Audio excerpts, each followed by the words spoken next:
truck, Wrangler AT tires. With Goodyear's road-grabbing tread underneath, you'll have confidence in Goodyear, whatever the weather. See your Chippewa Valley Goodyear dealers. OK Tire and Service Eau Claire, Bloomer Tire Center Bloomer, All Season Tire Company Eau Claire, and Martel Tire and Auto Service, Chippewa Falls.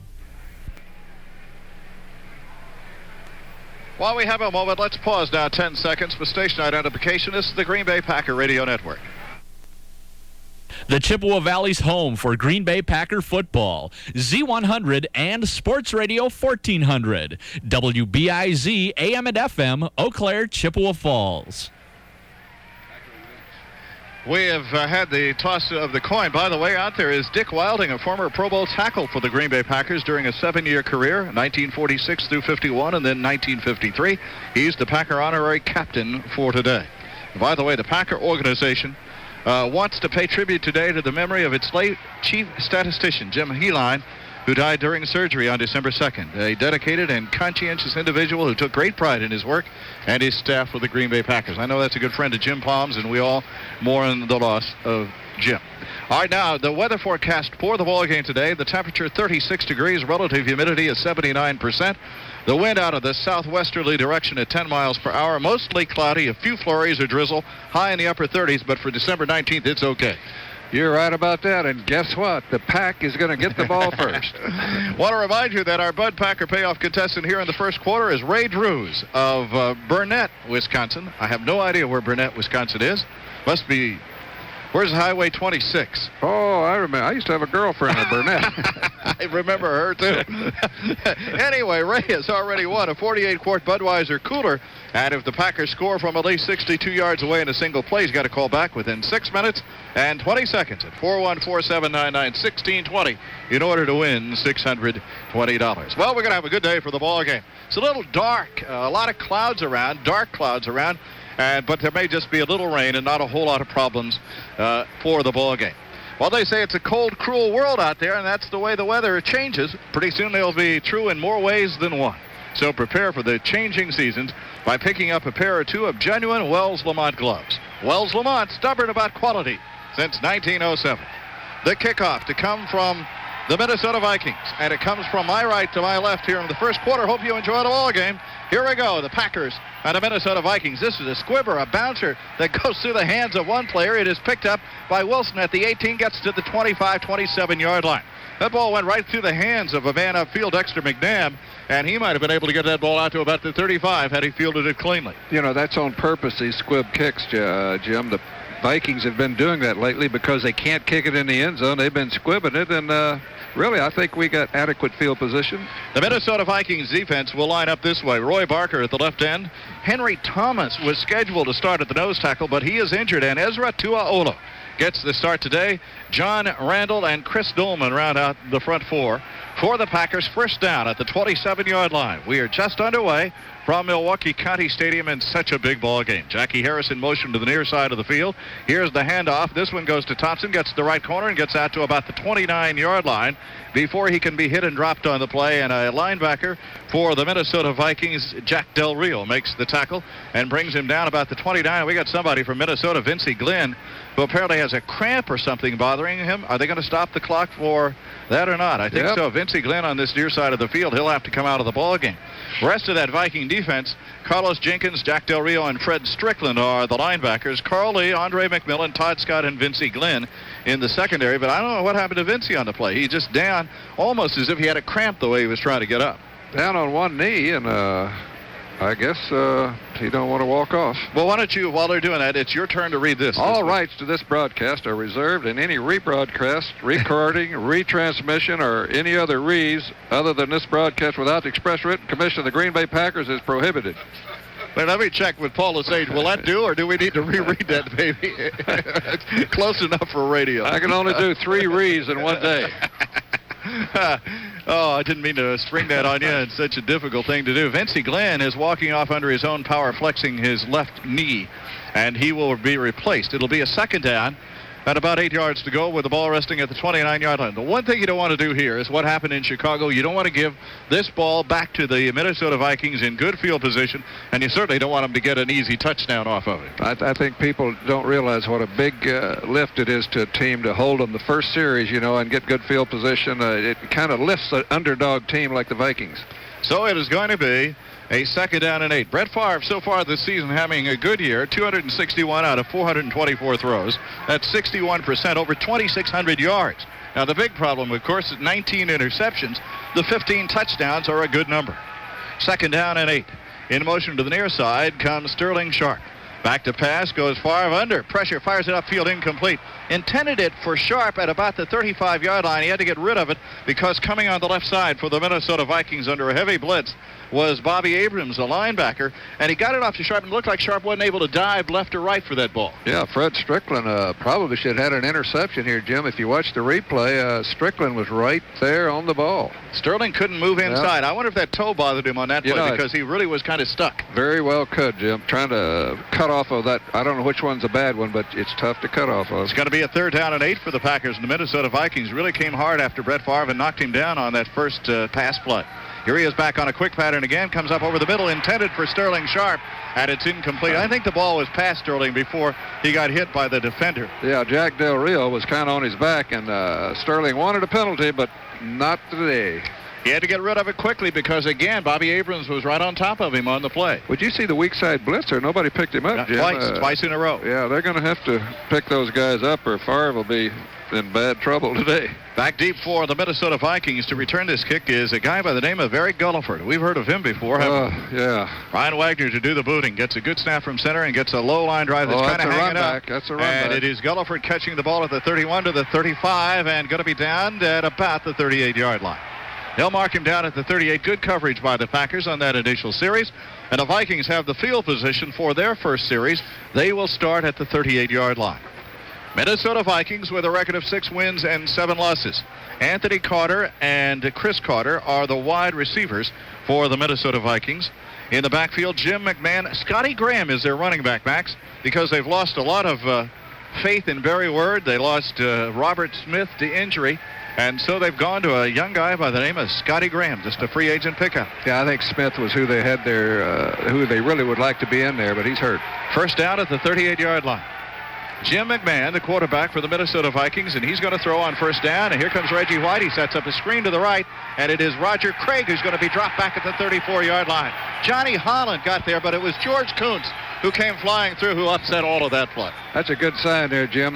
They got a whole week to figure out the opening play. They ran a screen, and they lost about 4 yards. So it'll be a second down. Jim McMahon comes into the ball game today. 142 out of 243, 1,316 yards, 58% completion, only 3 touchdowns and 6 interceptions. Second down and 14 for the Vikings.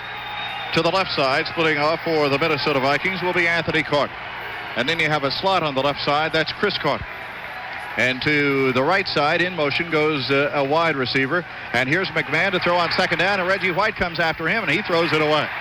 McMahon kind of panicked a little bit that time. White was coming around the left side, and McMahon had him really beaten inside, and he just did not throw a very good pass over to the far side of the field, intended for Mike Tice, the tight end, but it wasn't even close. Again, you hit it on the head. I think if McMahon had got his senses together, once he stepped up, he was wide open to take a little time and look for somebody, but just having Reggie around is kind of nerve-wracking. He said, 92 is coming my direction. I'm getting rid of this thing.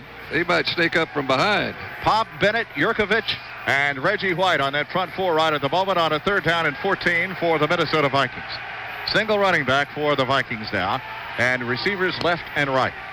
The quarterback, McMahon, straight back in the pocket. Here they come again. Now he steps up. He comes up short to Chris Carter at the 40-yard line and pushed out of bounds at about the 39 by number 23, Walker, for the Packers. They let him have the underneath. He got about 8 yards on the play, but they needed 14. That's right. You'll give them that all day. But now the Vikings are punting with the wind. Might make a difference. So it'll be a 4th down and about 9.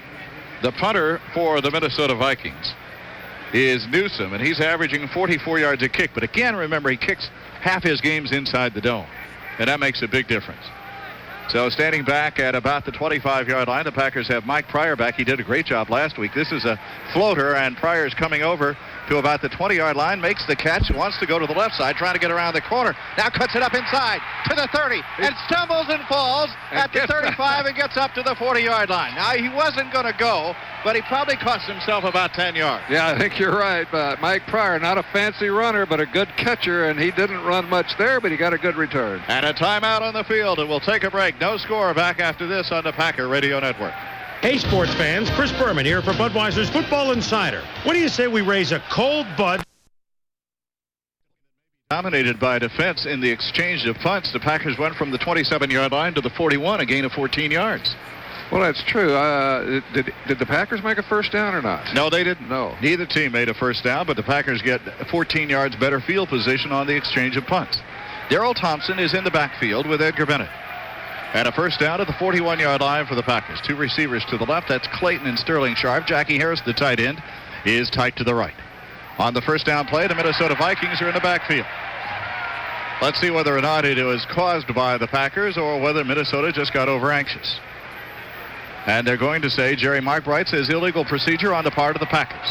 I wonder who did that. The center, I believe it was, Jim, and kind of unusual. He should surely know when to snap it. Well, the ball is back to the 36-yard line, and the funny thing about it was the Minnesota Vikings kind of staggered offside. It wasn't as if they all came off at once. One guy came, then a couple other guys came, and then one guy just said, I'm going on, and he went all the way. So it'll be a first down and 15. Not a good start for the Packers on that play. Here's the handoff to Bennett, trying to get to the outside, and Del Rio knocks him down at the 35 for a loss of about a yard on the play. So nothing much happening early in the game, is there? Are they sparring a little bit here or what? Let's go ahead and throw the ball down and see if somebody can catch it.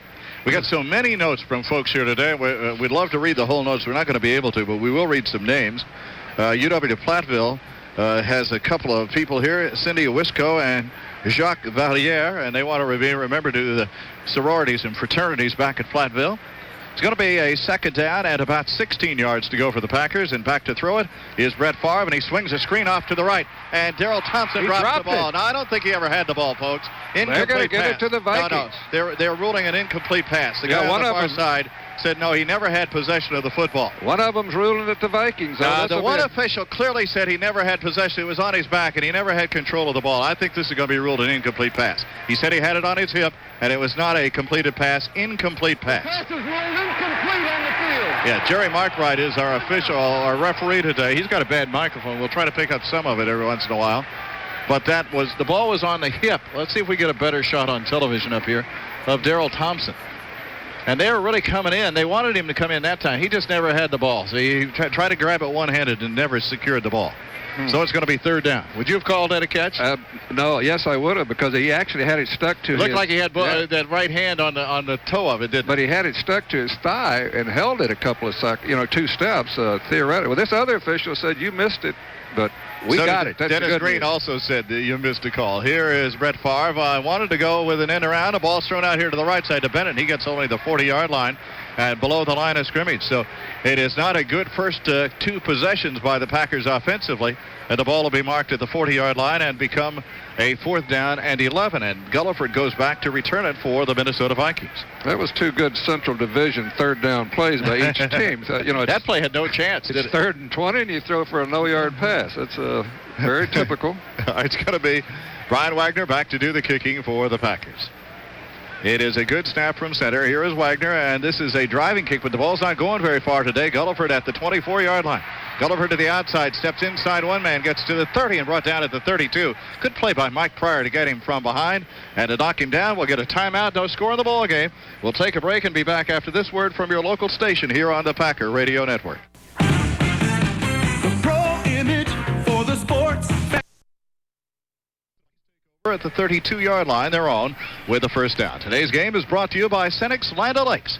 Come to a Cenex Fuel Island today for a Jerry Radke limited edition wildlife mug. Only $1.99 with an 8-gallon gasoline purchase. 32-yard line, first down for the Minnesota Vikings. Still a great day here. We had some early scores, did we, of ball games that are being played this afternoon. It is a 7-0 lead for Atlanta over Washington. Boy, Atlanta's getting tough. 6-0 Buffalo over Miami in the first quarter, and Cincinnati 3 the Rams, nothing in the first quarter. First down for the Minnesota Vikings at their own 32-yard line. They've not run a play yet 3 passes by Jim McMahon. Here's the handoff to Scotty Graham. He's trying to slide through the hole and gets to about the 36-yard line where a flag goes down at the 36-yard line. Graham is out of Ohio State. It's a holding call against the Minnesota Vikings. White's. No, that's not White. That's Brock, Matt Brock. Slow getting up. And Don Davey is going to come on to replace him. And he is limping with what appears to be a problem with the left knee. Holding number 60, offense.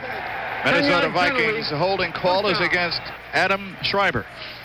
So the ball has moved back to the 22-yard line. You keep putting Jim McMahon back there in a hole, it helps you a great deal, doesn't it? It sure does. And we'll watch Brock here. You hate to lose Brock. He's, been... You don't hear much about him, but he's a very steady football player this year, Jim, and you hate to lose him. Well, they had Davey out there for a moment, and they changed their mind now because it may be a passing down, so they take him out and bring on Tony Bennett along with Yurkovich and Bryce Popp and Reggie White in that front line. 1st and 20 for the Minnesota Vikings. And McMahon with a single running back in Scotty Graham takes a long time, and the handoff goes to Graham straight up the middle. Big hole on his feet out to the 31-yard line, a gain of about 9. Just a straight-ahead charge by Scotty Graham, who came into this ball game today. Graham with 35 carries, 145 yards, averaging over 4 yards a carry, Max, which makes him a pretty good running back. Well, they do. They like him up there, Jim, because number one, do you see how he hit that hole? He Quickly. didn't look. Boy, he got into that hole quick, and he's built strong and sturdy and short and got good balance. 2nd down and about 12 yards to go for the Minnesota Vikings, so give him 8 on that last play. Same formation, this time 2 wide receivers. Man in motion to the near side for the Minnesota Vikings, and back goes McMahon to throw it. It breaks down on him, and he gets away. He's running at the 30. He is on his feet to the 35, and he slides down at the 36-yard line. Boy, they had him, and somehow he got out of the trouble at about the 30. I thought he was surrounded by 4 guys, and he eventually slides down at the 36-yard line. Luckily, somebody did just get enough of his jersey to slow him down. He might have ran for a first down, but that's what McMahon does. You think you got him, and he sneaks away. 3rd down and about 7 yards to go. Minnesota Vikings, who have won 6 and lost 7. They played awfully well in some games, and then they have struggled in others. Ishmael is split off to the left side. We have 2 wide receivers to the right side in Carter and Carter. And a shotgun formation for Jim McMahon.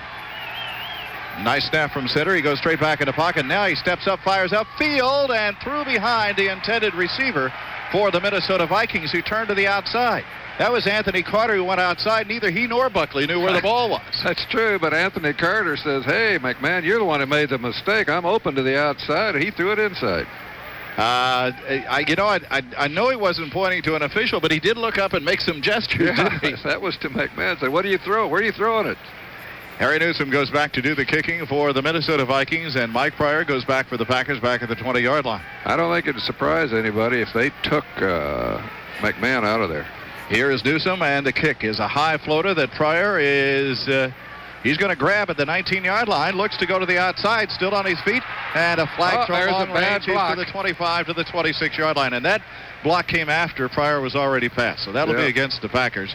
And it will cost them some yardage and put them back about the 10-yard line. And now, where the Packers had gained on the punts, they are going to lose a lot on this punt. They'll go all the way back to the 10-yard line, which is a loss of about 31 yards in the exchange of punts by the 2 teams. So Jerry Markbright will tell us where the ball belongs, and let's listen. As soon as he gets all of the details worked out.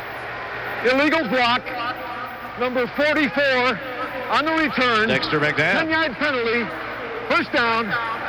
And a timeout on the field as well. Back after this on the Packer Radio Network. A contortionist is defined as one who can twist his body into extraordinary postures.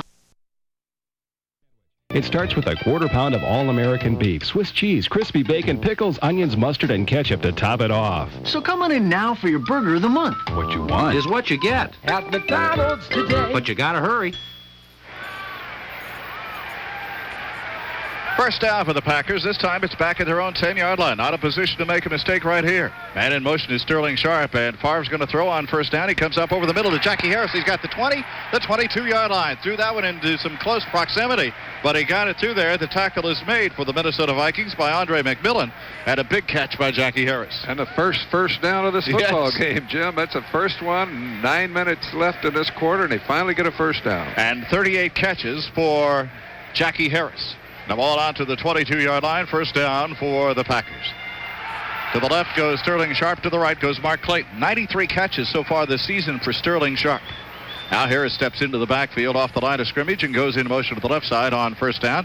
And the handoff goes up the middle, and Darrell Thompson ran into his blocker on the left and gets maybe the 23-yard line for a gain of about a yard. It'll be 2nd down and 9. By the way, you know anybody at the Fox Network where we might apply? Yeah. They're going to need some new TV announcers for the NFL games. The Fox Network has bought the NFC games. Might have been the biggest shock. I think that was bigger news than anything this week, was that CBS will not have NFL football. They need new announcers. They really do. I'm afraid I'm not new enough. Going to be a 2nd down and 10 at the 22-yard line for the Packers. Man in motion to the far side is Darrell Thompson. Back goes Favre to throw. He comes up the middle. Sterling Sharp, 33-yard line.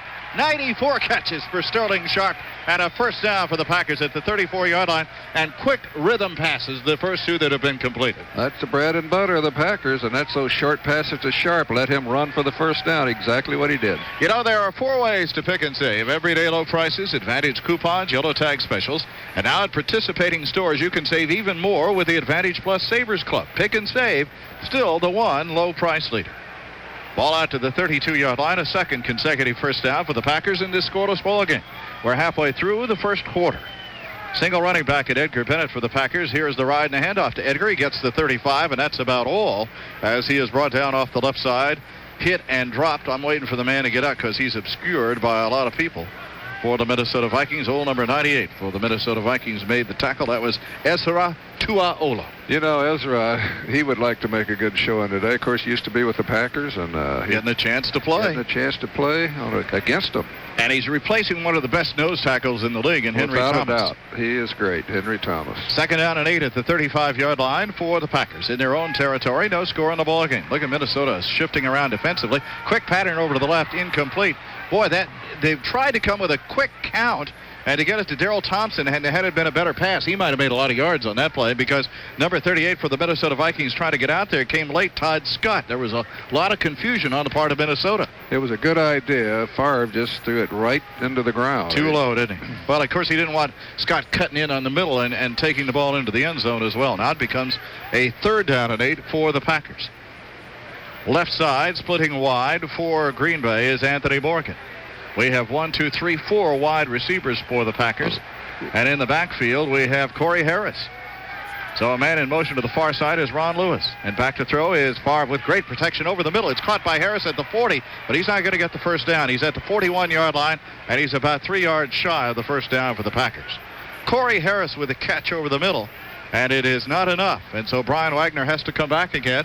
And this duel of defenses continues here at Milwaukee County Stadium. But, you know, it almost looked like Corey Harris was a primary receiver, Jim, and he's not going to get a first down there. I think I might have tried to throw one down there a little further. So Gulliford is back to receive the punt again. 3rd punt of the first quarter by Brian Wagner. Gets a good snap from center, no rush. And this one, look at this driving kick. Gulliford going back, and a fair catch called at the 10-yard line by Eric Gulliford. Corey Harris right on top of him, too, when he made the catch. Timeout on the field. 6:08 left in the first quarter. No score on the ball game. Back after this on the Packer Radio Network. The Bud Packer payoff is paying off big. Just ask Lori Netta of Lena, Wisconsin. Line will remind you, Packer fans, after the game, stop by McDonald's and try the Burger of the Month. Each month, a different taste to challenge. This month's Burger of the Month is the Bacon Swiss Quarter Pounder. By the way, while we got an opportunity here, Max, let's wish everybody a Merry Christmas. This is the last time we'll talk to them prior to Christmas time next Saturday. I agree. A very Merry Christmas to all our fans out there. Got all your shopping done? 0. First down for the Minnesota Vikings back at the 9-yard line, and McMahon's going to throw on first down. Comes out to the right side to Carter to about the 15-yard line. Then he's ridden down immediately by Bryce Popp.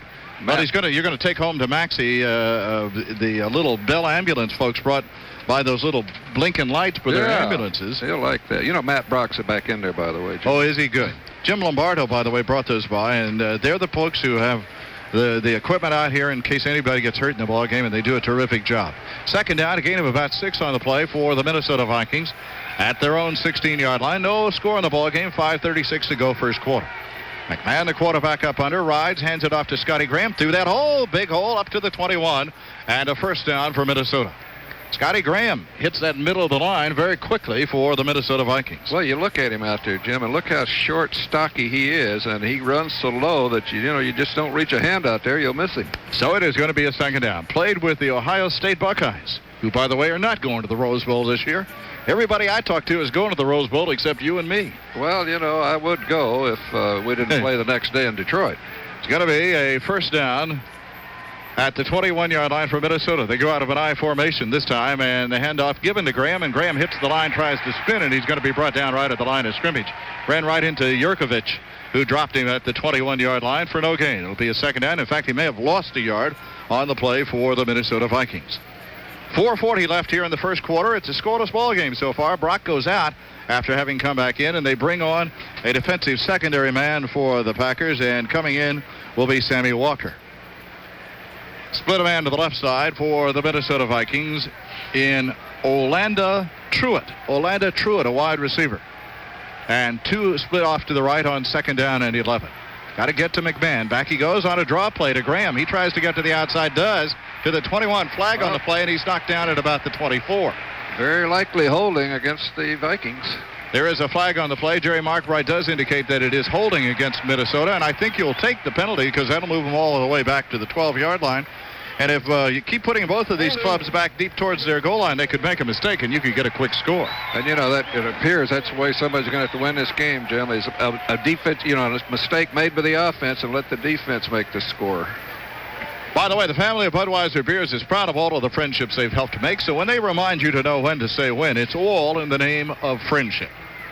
So know when to say when this holiday season, too. Second down at about 21 for the Minnesota Vikings. They split receivers to the left and to the right. And they have a wing on the left side. And here's McMahon back to throw anyway. Comes up over the middle. It is caught and brought down at about the 16-yard line as Chris Carter. Second catch of the day by Chris Carter. Where are they going to mark the ball? 17-yard line officially. It'll be third down and long.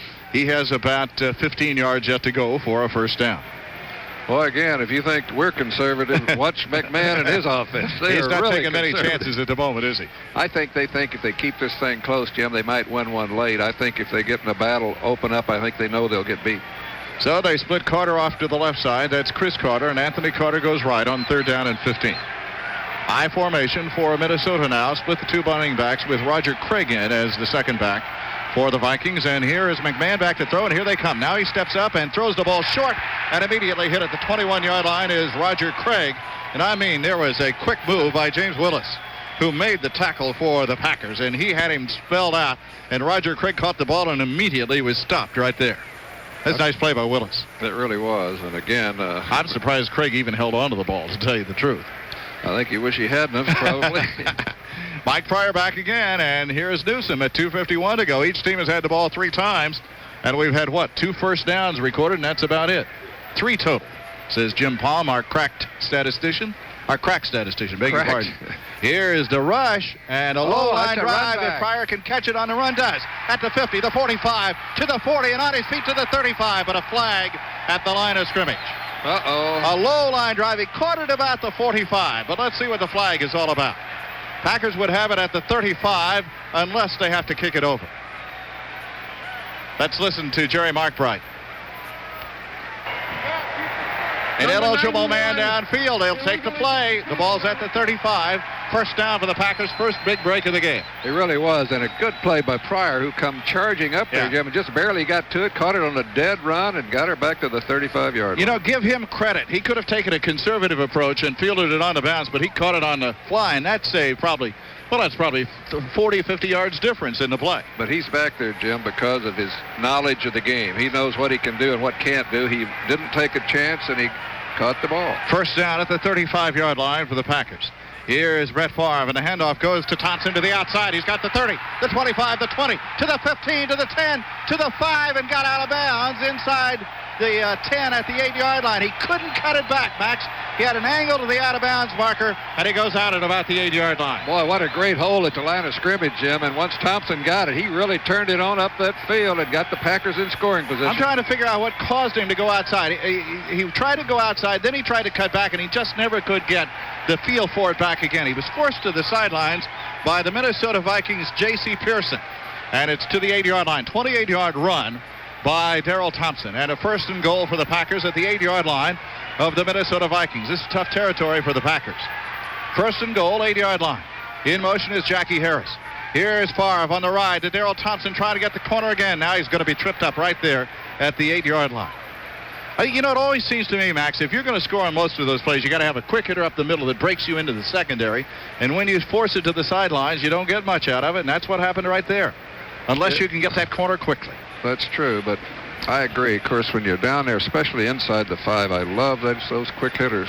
Well, this is at the 8-yard line, so it's no gain on the play. 2nd and goal to the 8. Maybe a half a yard loss on it for the Packers. Minute 30 remaining here in the first quarter of the game. Clayton splits to the right. Sterling Sharp is to the left for the Packers on 2nd and goal to the 8-yard line, and Harris goes in motion. Here's Brett Favre, and a play-action fake. He rolls to the right. Looking into the end zone. Oh, broken up. He intended it for Sterling Sharp, and it was almost picked off at the line of scrimmage. Anthony Parker was right there. there. At the goal line, I should say. At the goal line, incomplete forward pass. And Favre, again, rolling out to the right, managed to elude that weak side linebacker coming in, but it's going to be 3rd and goal to the 8-yard line. Might even have been McGriggs, but somebody really should have caught that ball, Jim. And, yeah, it was McGriggs who missed that interception. He was looking right at Sterling Sharp, but he didn't see McGriggs. Sharp was coming across, and that was going to be a tough throw. It really didn't have a whole lot of zip on it. So it's going to be 3rd down and goal at the 8-yard line. Well, you don't want to get this opportunity to get away from you. In motion goes Sterling Sharp to the far side of the field. Here is Favre back to throw. Comes upfield. Caught by Jackie Harris. Down to the 2. Uh-oh. Now then, what are you going to do? 4th down and goal. Kick a field at goal. The 2-yard line. Kick a field goal. Fans want him to go for it, of course. Let's see what Mike Holmgren decides to do with 1:04 to go. He looks. It's 3rd and goal at the 2-yard line. I agree that the safer play is going to be the field goal, and that's what he's going to take. You got to get first blood, Jim. You can't leave there without getting some points. So even though the fans don't like it, that first blood is what you want here. See, you would love to have had that play on 1st down. Yeah, you really would have. Yeah, so it's going to be a field goal try by Chris Jackie, and this one will be a 20-yarder for Chris. Chris is 28 out of 32 this season. He's had an all-pro season. Ryan Wagner will hold it. Trying to get on the board first with 30 seconds left. The kick is on its way by Chris Jackie, and it is good. And the Packers take a 3-0 lead in the ball game. So the good run back by Mike Pryor sets up the field goal, Max, and puts them on the board first in this game. Yeah, big drive for the Packers, but as you said, other than the run by Thompson, they just couldn't get it. That's a good Viking defense. It is a good Viking defense. Well, number 1 since day 1 in Wisconsin. Chrysler Plymouth minivans, of course. Drive the safest minivans in the world. Available only at the minivan store, your nearby Chrysler Plymouth dealer. 27 seconds left here in the first quarter of this ball game, a 3-0 game. This looks a little bit like the game we had up in Minnesota, doesn't it? Boy, it does, but let's hope it don't end up the same way. No. You want to get yourself in a position where one play can't beat you at the end of the ball game. I want to say happy birthday to an old buddy of mine, Gordy Eggleston. Fuzzy's father-in-law. I know you know him. I know it's Fuzzy Thurston's father-in-law. I've known him for 85. He's 85 years today, and I've known him for about 70 of those. And yeah, I called him up and I said, "Have a martini? Just put it on my tab." Yeah, I mean, your tab keeps getting bigger. They'd like you, by the way, to stop by and pay that one of these days, if you could. Steve Norberg and Barry Schaefer are from Eagan, Minnesota. Biggest Packer fans in Eagan, Minnesota. Probably doesn't have to be a whole lot of Packer fans there, but it's nice for them to be here at the ball game today. Best wishes from Keith Dolan of Oshkosh, Wisconsin, who sent us a nice Christmas card as well. Also got a sweatshirt today from some folks. Let's see. Champs. And they want us to enjoy the sweatshirts and say, hope the Packers are headed for the Super Bowl, and Merry Christmas and Happy New Year to everybody. All Champs right. just opened down on the south side there. All right, haven't been there. Here's a kickoff by Chris Jackie and a high floater that is going to be taken by Ishmael at the 7-yard line. To the 10. Watch out. Going to the outside and caught back at the 18-yard line. Good play. Boy, if he gets to the outside, somebody's going to have to chase him down. But Mike Pryor, again, made an awfully good play for the Packers at the 18-yard line. I'll tell you, Mike Pryor making his presence known on these special teams, Jim. That's where he's playing now. He's not starting, so he's playing a lot of special teams. They're doing a heck of a job. So the ball at the 19-yard line. First down for the Minnesota Vikings. 17 seconds to go here in the first quarter. And a 3-0 lead for the Packers in the ballgame. They will send Anthony Carter off to the left and Chris Carter to the right for Minnesota. Mike Tice is in at tight end for the Vikings. But Art Daphne is working the right tackle spot, trying to keep Reggie White out of the backfield. Here is the ride and the handoff to Graham, trying to go to the outside, looks for a little hold and shoots up through it nicely all the way out to the 25-yard line. Good play by Scotty Graham. Well, he was running about 2 feet off the ground. He went under a couple of tackles there. That's going to bring the first quarter to an end with a 3-0 score in favor of the Packers. We'll take a break and be back after this on the Packer Radio Network. Hey, sports fans, Chris Berman for Budweiser's Football Insider. You ever listen to a coach sending in a play from the sidelines? On a good day, it sounds something like this. All right, come on, looking good. Payoff contestants going to be Rick and Kim Neustadter of Michigan, Wisconsin. We hope they get a chance to win $620 here in the second quarter of this ball game from Milwaukee County Stadium. And there is a 3-0 lead for the Packers. Buffalo 6, Miami nothing first quarter.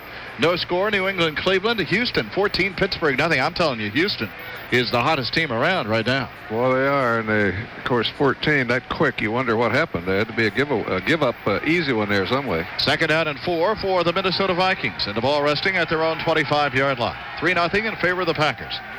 Jim McMahon, the quarterback for the Minnesota Vikings, who are tough. Here's McMahon, play action fake. Back rolling to the right. Now he flips it off to the right side to Steve Jordan. Jordan at the 30 and brought down at the 32-yard line by Leroy Butler, but he gets a first down out of the play. Good job of hiding the ball by Jim McMahon that time. I don't think anybody knew he still had it. I'll tell you, they did run a nice little bootleg, Jim, and really I think they were looking for a bigger bite there, but they wanted to get the first down, and Jordan was there, so he got it. He gets it out to about the 33-yard line with the first down. Did you know today is the birthday of Jim Munchow, M-U-E-N-C-H-O-W, from Beaver Dam, Wisconsin. Oh, yeah, I knew that. 30 years old today. His wife sent us a note telling us to wish him a happy birthday. So happy birthday, Jim. First down at the 33. Here's the ride and the handoff to Graham again through the hole to maybe the 36-yard line. Ran over a couple of guys. George Kuntz is in on the tackle for the Packers. And somebody slow in getting up for the Packers, Leroy Butler. Butler had the flu this week, but he's out there playing. Second down and 7 for Minnesota. They'd love to have a little ball control here early in this second quarter of the game, trailing 3-0. The Packers took advantage of a fine punt return by Mike Pryor to get their 3 points on the board. Had a first and goal at the 8, couldn't get it into the end zone, however. We have a tight end split up to the right side for Minnesota, Derek Tennell. And it is going to be a second down and 7. McMahon, a long count of the line of scrimmage, straight back in the pocket, quick pattern over the middle. It is caught by Chris Carter. Watch out, he's in the open, and he's on his feet, and he might be gone. He's at the 30, the 25, the 20, and caught from behind and brought down and out of bounds at about the 7-yard line of the Green Bay Packers. Wow, Roland Chris Mitchell Carter. Holy cow, Max, that's the one thing we were worried about, a quick play like that by a big wide receiver. Well, and funny, Jim, right in the middle, wide open. I was a little, I believe somebody made a mistake, because normally you don't let a guy break in the middle that open, and he was wide open. And he gets it down to a first and goal to the 7-yard line, 57-yard play. That's what McMahon can do. He found Chris Carter in the middle. Chris Carter, a big kid, at 6'3", 198 pounds, and he really ran with some power at that time. First and goal out of an I formation at the 7-yard line for the Minnesota Vikings. And McMahon again a long time at the line of scrimmage calling his play. 3-0 ball game, but that's in jeopardy. McMahon down to 9 seconds in which to snap the ball does. Looks for a quick pattern, pumps it, now pumps again, now looks, now comes up in the middle, touchdown for Minnesota, caught by Ishmael. Ishmael got away from the defender Roland Mitchell. Both of them had a chance at it. It was thrown well by McMahon to the inside, and he gets the touchdown on the play. Ishmael fell down in the end zone, Jim, and got up, and he found him and hit him right on the numbers after he got up. No pressure on McMahon on the play whatever that time, and he just stood back there until somebody had a chance to break open, and the Minnesota Vikings have taken the lead in the ballgame. Boy, just when you think they're going to play very conservative, they hit 2 big passes and they take the lead. So the try for extra point, Revez, and the kick is up, and the kick is good. 7-3 Minnesota, and a timeout on the field back after this on the Packer Radio Network. The Pro Image for the sports fan. The Pro Image in the Dayton's wing of the Oakwood Mall is ready for the Rose Bowl. Are you? Head to the Pro Image for all your Badger and Rose Bowl needs. They've got hats, bumper stickers, pennants, sweatshirts, t-shirts, trash cans, and every novelty item imaginable. So dress like yards in just 5 plays. Well, I'll tell you, quite a drive. Of course, most of it came in one play. When 57 to Carter. Carter came across the middle there with Buckley chasing him. Couldn't catch him till he got down inside the 10-yard line. That's only the 16th catch of the year by Ishmael, and it's his first touchdown. And Minnesota takes a 7-3 lead in the ballgame. And if you thought this was going to be easy, it's time to rethink right now. Nothing's easy in the Central Division. And again, you hit it on the head. McMahon had no rush whatsoever. No, he had time to let a receiver fall down, get up, and then throw him the ball. So it'll be kicked off by the Minnesota Vikings. Fuad Revez.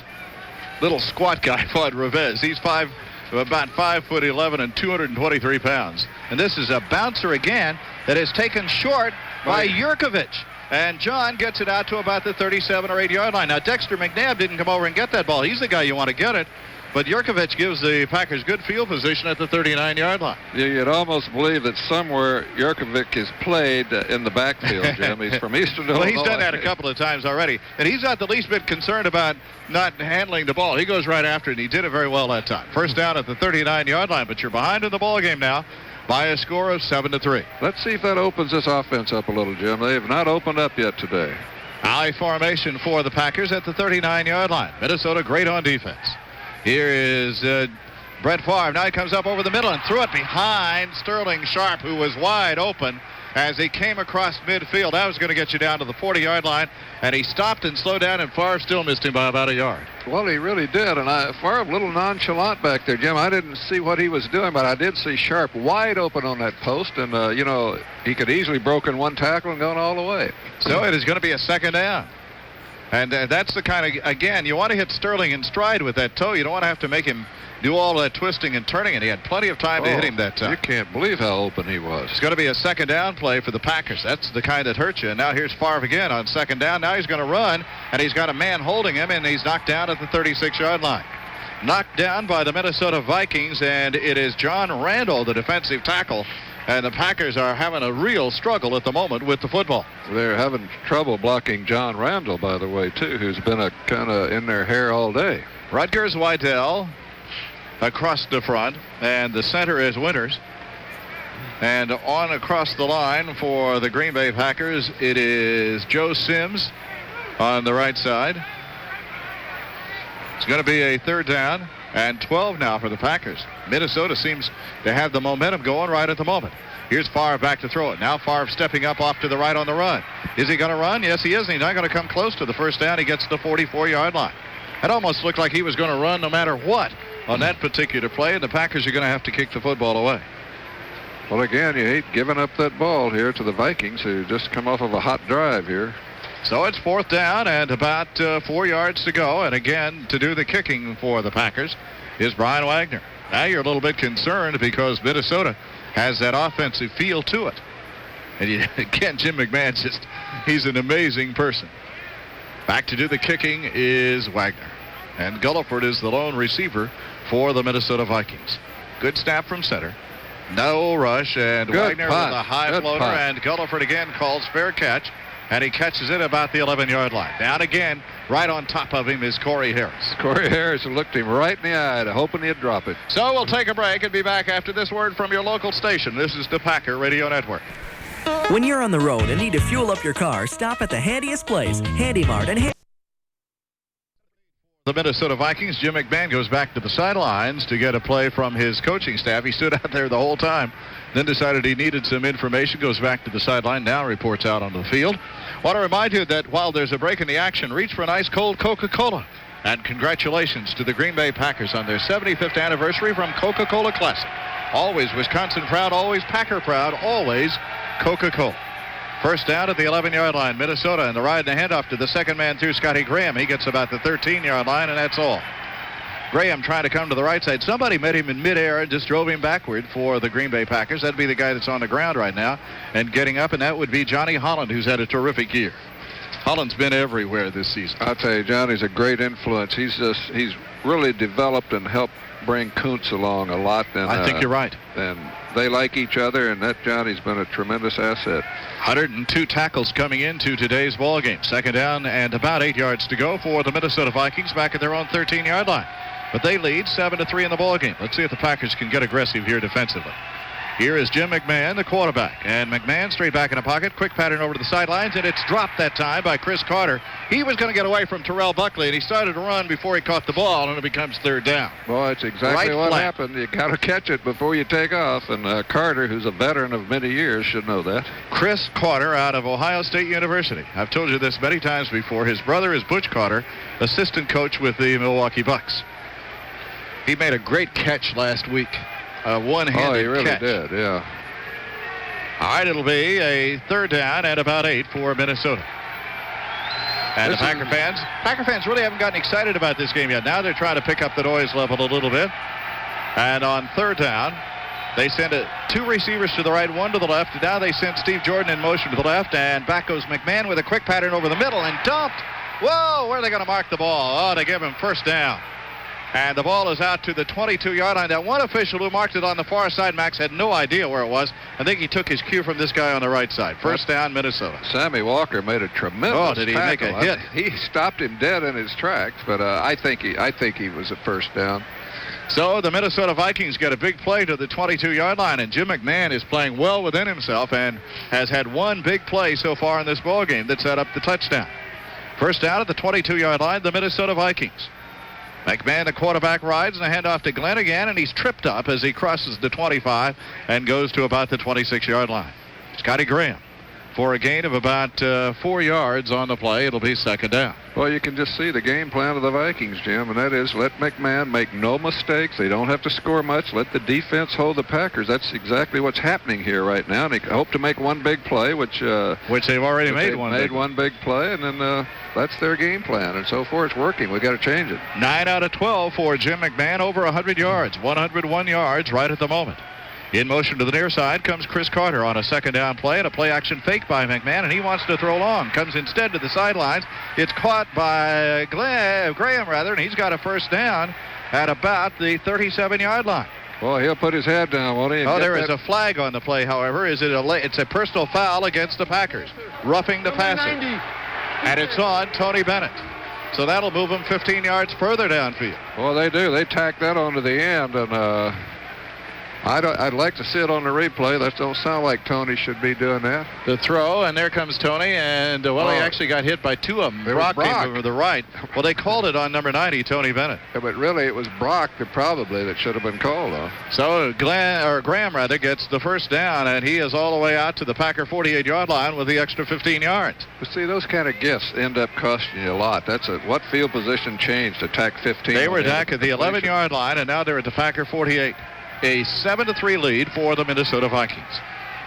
And we have a split man off to the left side in Anthony Carter, and to the right is Chris Carter. Boy, they got a couple of double-barrel threats there. Here's the right up the middle to Graham. He picks his way carefully to the 40 and on his feet to a first down or close to it, down around the 37-yard line. I believe he got a first down at the 37-yard line for Minnesota. He really does slide outside very well, and the Packer defense is going to have to start asserting itself because Minnesota's controlling the line of scrimmage right now. And a big find in Scotty Graham. You know, they had not had a consistent runner all year, and all at once Graham's in there averaging over 4 yards a carry. He's only 5'9", 215 years. Pounds. And this is actually his first year. He's been in the league a year. Ishmael splits wide to the right. They got three wide receivers now on a first down play, and Roger Craig has come in the backfield to run the ball, and he goes straight ahead and hits to about the 34-yard line for a gain of 3. Reggie White has him around the head and pulls him down at about the 34-yard line. Gain of 3, second down and 7. Today's game being brought to you by Mills Fleet Farm, now accepting MasterCard, Visa, and the Discover card. Ball is at the 34, second down and 7. Mike Tice coming in, a big tight end, usually normal just for blocking. Tice is really a good-sized fellow, 6'7", 264 pounds, in his 13th year now from the University of Maryland. Second down, 7 yards to go. Minnesota appears to be a little bit confused, but now both Jordan and Tice line up to the right. Here is McMahon back to throw. Quick pattern comes up to Jordan, and he's hit at the 28. Good play by Leroy Butler. Leroy read him right there at the 28. They're going to give him the 27 and make it a third down for Minnesota. He's got to get down to, well, it's the 33, I beg your pardon. He's got to get down to the 26.5-yard line for a first down. Boy, again, very conservative play calling there, but again, no mistakes yet by the Vikings, and that's why they're ahead. So it's going to be third down, about 5 or 6 yards to go for the Minnesota Vikings. They put the ball all the way back to the 33. So he has got 6 yards to go for the first down. 6:55 to go in the first half, and a 7-3 lead, the Minnesota Vikings. They put Chris Carter in a slot on the left side and Ishmael to the outside. And McMahon sends Jordan in motion to the left. They're flooding the left side. Here goes McMahon rolling to the left. Now wants to throw, gets rid of the ball, and overshoots. He really took a rack that time. Hit by Tony Bennett and Jurkovic, and that's an incomplete pass. Now it'll be fourth down, and let's see. They're going to try for the field goal, and this will make it about a 50-yarder by Revez. Well, they're going to try a field goal into this wind. Claude Revez is the man to do the kicking for the Minnesota Vikings. Let me see if I can. 50, 49, 53 has been his longest of the season. 53, so he can kick it that far. Well, this is going to be a 51-yarder. Yeah, this particular wind will make that ball sink to the left. All right, the holder is Newsom. On fourth down at about 7, and now Minnesota does what? They stop the clock. The Packers take timeout. Packers take the timeout. That's kind of interesting. We're going to take a break, says the official. We'll be back after this. This is the Packer Radio Network. Insurance fraud is a serious problem, costing policyholders and their companies more. All right, before we continue, let's pause 10 seconds for station identification. This is the Green Bay Packer Radio Network. Catch Green Bay Packer football all season right here on Z100 and Sports Radio 1400. WBIZ AM and FM, Eau Claire, Chippewa Falls. Minnesota Vikings are going to try a 51-yard field goal. Claude Revez to do the kicking. And Newsom to hold it. And a 7-3 lead already for the Minnesota Vikings. If they miss, the Packers will have good field position. Revez has got the leg for it into a little breeze. He's kicking. The ball is down. The kick is on the way. This one's not going to get there. And it's going to be short. It bounces in the end zone. Oh, wait a minute, ball boy. Don't grab that ball until the official blows it dead. And he's telling him that right now. That ball was a live ball in the end zone. And they grabbed the ball down there. And the official says, don't you do that until I blow the whistle. Yeah, there was nobody around it. No, it wasn't going to be picked up. But it wasn't dead. You wouldn't want to have that happen if a Packer were bearing down on it and the ball was live. See, I think giving the Packers this kind of field position, Jim, with 6 minutes left in this half, it might have been a mistake by the Vikings. I hope so. It is a 7-3 lead for the Minnesota Vikings. The Packers take over at their own 34-yard line. First down play for Brett Favre. Favre has a linebacker right up in his face now. Here's Favre, and he's back to pass on a play action. Looking, steps up on the run. Now fakes, and is caught from behind and brought down after a gain of about 3 or 4 yards. Out to the 37-yard line. You could see Dolman trying to strip the ball as he tackled Favre, and Favre smartly put it away. Ball is out to the 38-yard line. He was looking downfield. They had coverage on every player downfield as far as I could tell from my fleeting glance. Yeah, he wanted That's about all the quarterback had, too, was a fleeting glance. Yeah, he wanted Mark Clayton down his left sideline. They were actually going for a big one there, Jim, and he just didn't quite get enough time or the receiver was covered. Second down and 6 for the Packers at their own 37-yard line. The quarterback, Brett Favre, in the ride, and the handoff goes to Darrell Thompson. He's pushed sideways, but he slides out to about the 40.5-yard line. Darrell Thompson hit and pushed sideways by the Minnesota Vikings. Yeah, big hit by Tuaola. And also help on the play from the safety, Todd Scott. So it'll be third down coming for the Packers. The Minnesota defense is really playing strongly against the Packers at the moment. And the Packer offense, in my opinion, Jim, has really been conservative, and I think they're going to have to change that stance here if they're going to get moving. Third down at about 3. Need a first down badly here with 5:20 to go in the first half. In motion to the outside goes Darrell Thompson. And here is Brett Favre. A short drop comes up over the middle, and the ball bounces off Sterling Sharp. Now a flag thrown in the backfield. He wanted the flag thrown on the pass, but instead it's thrown in the backfield. Maybe it'll be roughing the passer. Favre very slow getting up. He is getting up very, very slowly. Sterling Sharp saying, I'm getting held over there. It is a personal foul. No, it's holding. A holding penalty against the Packers. They'll turn that down. Sterling Sharp really angry with the official on the far side. He thought he got popped. Number 74. It is called on Doug Weidel, and so the Packers do not get the first down. Let me see. I would like to see the Sterling Sharp play again. Let's take a look, Max. It's up on the board, and they're going to show us in a repeat. Looked to me like that's pretty good defensive play by the linebacker for the Minnesota Vikings. They were just rubbing Dave on Garnett. each other. Yeah, they weren't. So it's a 7-3 lead for Minnesota. Packers are in a tough game here today. Here's the kick, and this one's going nowhere off Wagner's foot to the right. It's going to bounce. Did it hit a Minnesota player? It goes out of bounds. Yeah, they're out of bounds. Boy, if it hits a Minnesota player, it's a live ball. But fortunately for Minnesota, it went out of bounds. So we'll get a break in the action. And we'll come back 7-3 Minnesota back after this on the Packer Radio Network. If you're serious about home improvement, improve your work with Black & Decker's new line of Quantum Power Tools. With greater power and more features, Black & Decker Quantum Tools are designed with a serious do-it-yourselfer in mind. Each Quantum tool is supported by a full 3-year home use warranty. And when you buy a Quantum tool, you'll receive a free 1-year membership in the Power Source Club, giving you access to lots of free expert advice and project information. Vikings are controlling the ball game. They have the ball at their own 31-yard line, and they lead 7-3 over the Green Bay Packers. Just can't get that one play that really gets you into cooking position, other than the one that got them down to the 8-yard line on Pryor's punt return. Yeah, I think they missed one of their big opportunities. They had Sharp open on a drive earlier, Jim, when Favre made a bad pass. I think that was the best chance the Packers had to get really in scoring position. Other than that, they haven't done much. So we don't want to let anybody get misled. The Minnesota Vikings average giving up just 277 yards a game. So they're not going to give up very much to the Green Bay Packers. Jim McMahon with a 7-3 lead now has Tice and Jordan into his tight end position. He has a running back in Scotty Graham and 2 wide receivers. And the handoff goes to Graham. He comes off the left side and gets maybe 2 or 3 yards to about the 33 or 4 yard line. Comes off the left side, and the Packers meet him there. They just use that play there just as a kind of a little reminder they are going to run every once in a while, and they're not going to make a whole lot of big, spectacular plays. They made one, and that got them the touchdown. And if they break another one on you, then you get in real trouble. Well, that's for sure, but that's their game plan, Jim. Just make a big play, and that's why they got McMahon in there. He won't make those other mistakes that some quarterbacks make. Second down at 8 yards to go for Minnesota. Both their wide receivers are wide right. Now they have Quadre Ishmael, and he's off to the left side for Minnesota. 3 wide receivers.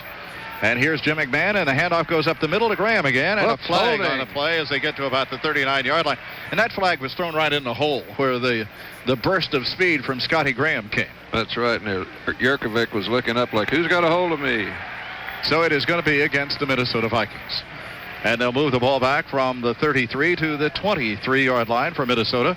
And Roger Craig will come into the lineup, and out will go Scotty Graham. Who is that against? Number 60, did he say? Adam Schreiber, the center, or let's see, what is he playing today? Is he playing center, or I think he's playing the guard position? He's saying, I didn't do anything, but that doesn't count.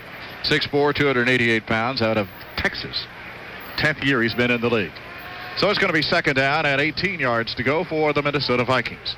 They're back at the 23. The clock is at 4 minutes and 7 seconds to go. Minnesota has 3 timeouts left, and the Packers have 2 here in the first half. The quarterback, Jim McMahon, sends Tunnell over to the left side, and McMahon's going to throw a quick pattern. Now he comes back the other way and runs. He's on the run, and he slides down at the 31, and 2 of the Packers jump into each other. Brock and who's the other one? Was it Holland? They didn't want to hit McMahon, who slid down, and then you can be called if you hit him after he slides down. He got out to the 30-yard line where it becomes third down at about 12. Boy, he is quick at getting out of that pocket and in the open, isn't he? Yeah, he likes to step up, and if there's nothing there, he runs. I'm glad he slid pretty early because he could have ran and made some more yardage. He just didn't want to take a chance out there, and I don't blame him for that. He's a little bit brittle. Yep, he's very fragile. Third down and 12 out of the shotgun. No, now he's going to come up inside and call from under center. 2 wide receivers for the Minnesota Vikings. And here is McMahon again into the middle. There comes Reggie White. Now they bring it over the middle to Roger Craig at the 30, and he's going to be dropped at the 33-yard line again by Johnny Holland. Boy, Johnny's everywhere. And the Packers had a man coming up the middle. He switched from the left side and went into the middle. That might have been Reggie, who slipped and fell down, and that forced the quick throw by Jim McMahon. But they'll have to kick it away with 2:51 remaining here in the first half. Love to get some pretty good field position here to see if they could make a little run at it before halftime. 7-3 lead for Minnesota. It's been one of those just kind of games that just floats along. There have been a couple of big plays, and that's it. Packers have Pryor back at about the 24-yard line. Here is Newsom. Newsom with a line drive. This one can be run, too. It is going to be caught at the 18-yard line by Pryor. He comes straight up the middle this time and gets in at the 25. Nice play defensively for the Minnesota Vikings. Who was that down there for Minnesota to make the play? Manusky. Manusky made the play, and the ball is knocked down at the 25-yard line. I want to remind you, there's a lot more Packer action to come, so sit back and open an ice-cold Budweiser for that crisp, clean, classic taste that only comes from the king of beers. Jim, how many first downs do the Packers have today? Only 4 first downs, Max, here in the first half of the game. Isn't that amazing? You compare this to the Bear game when they played so well, had over 400 yards passing, had 29 first downs, and the Vikings have just got them stalemate. Well, it shows you how good they are defensively because they move the ball against the Chargers, who are an outstanding defensive team, and Junior Seau was just great last week against the Packers. Here is Thompson in motion to the right and back to pass. Goes Favre on a screen play. Gets it to Edgar Bennett. Makes a great catch. Set up. To the 30, the 35, the 40. On his feet back inside to the 45 and to the 49-yard line. I'll tell you what. The timing was perfect on that play because Favre had him all over him. And Bennett made a great catch on a high toss. I'll tell you, a great call right there, Jim. They had that Viking defensive line trying to get to Favre, and they let him in there and did that screen. Beautiful play. We'll get the 2-minute warning. 2 minutes left here in the first half, and we'll be back after this from your local station on the Packer Radio Network. Smart Santas know that the best deals on Polaris clothing and accessories are here in the first half. They also have 2 timeouts. They have the ball at midfield, trailing 7-3 in the ball game. Other scores: Washington now in front of Atlanta 9-7.